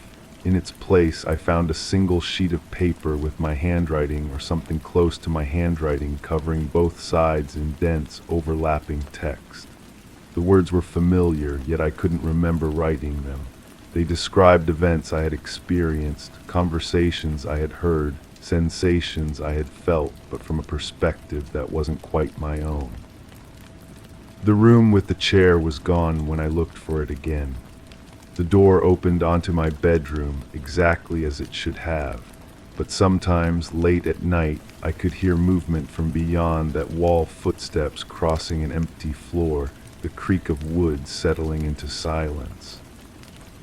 I tried to piece together what had happened, to create a narrative that made sense of the fragments, but each attempt only created new contradictions, new questions that led nowhere. Perhaps that was the point.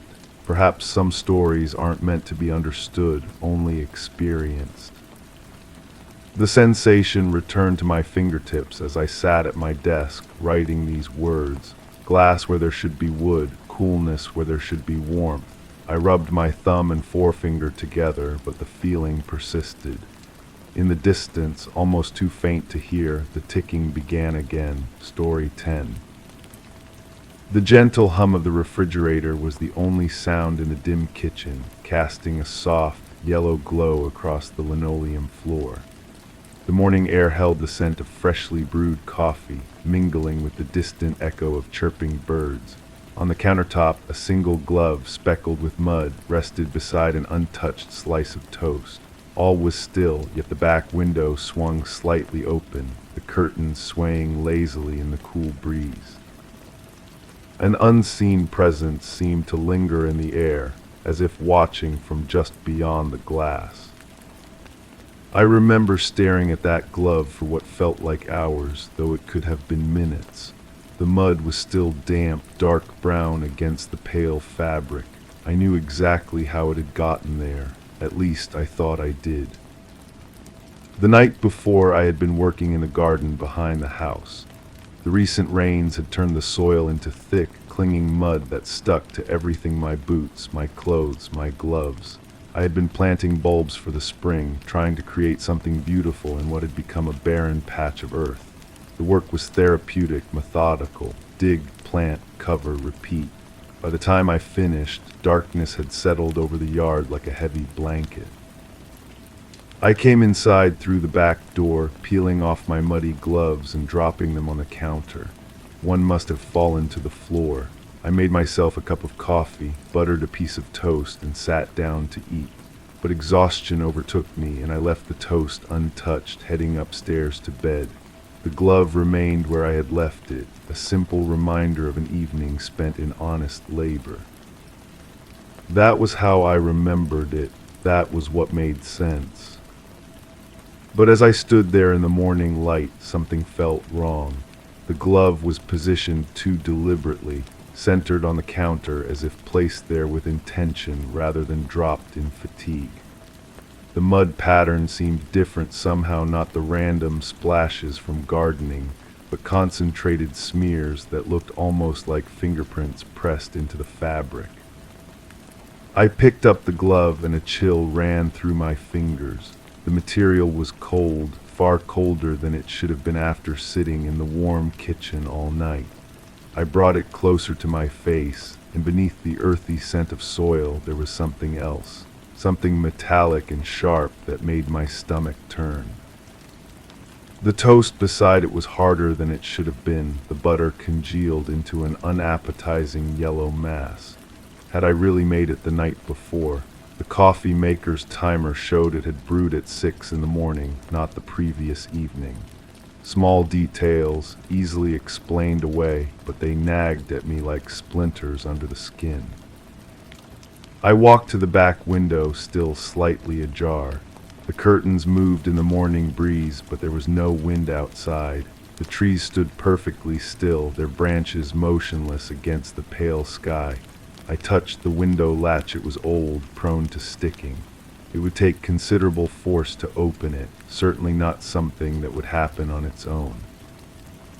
The garden outside looked different in the daylight.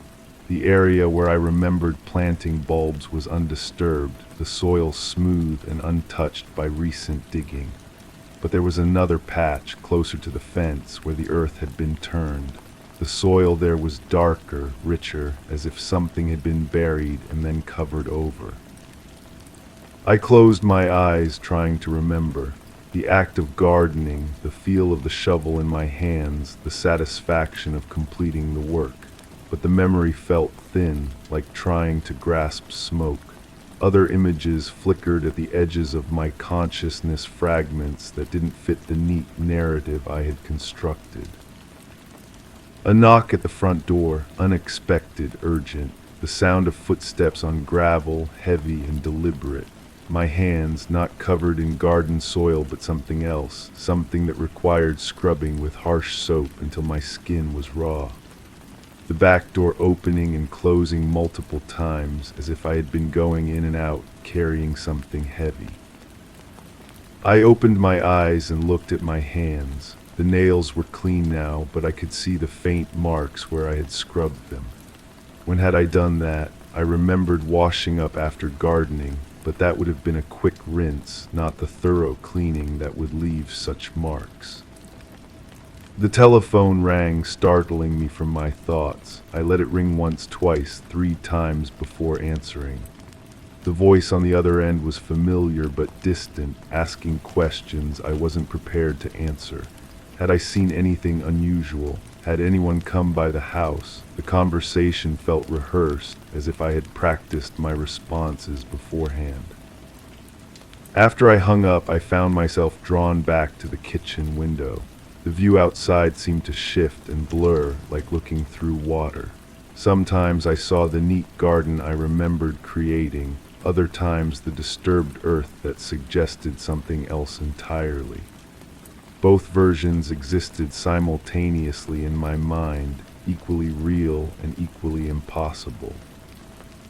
I made another cup of coffee, my hands shaking slightly as I poured. The liquid was dark and bitter, nothing like the smooth brew I usually preferred. When had I changed the coffee?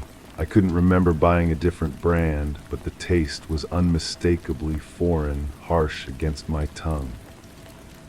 The glove still lay on the counter, now seeming to pulse with its own dark energy.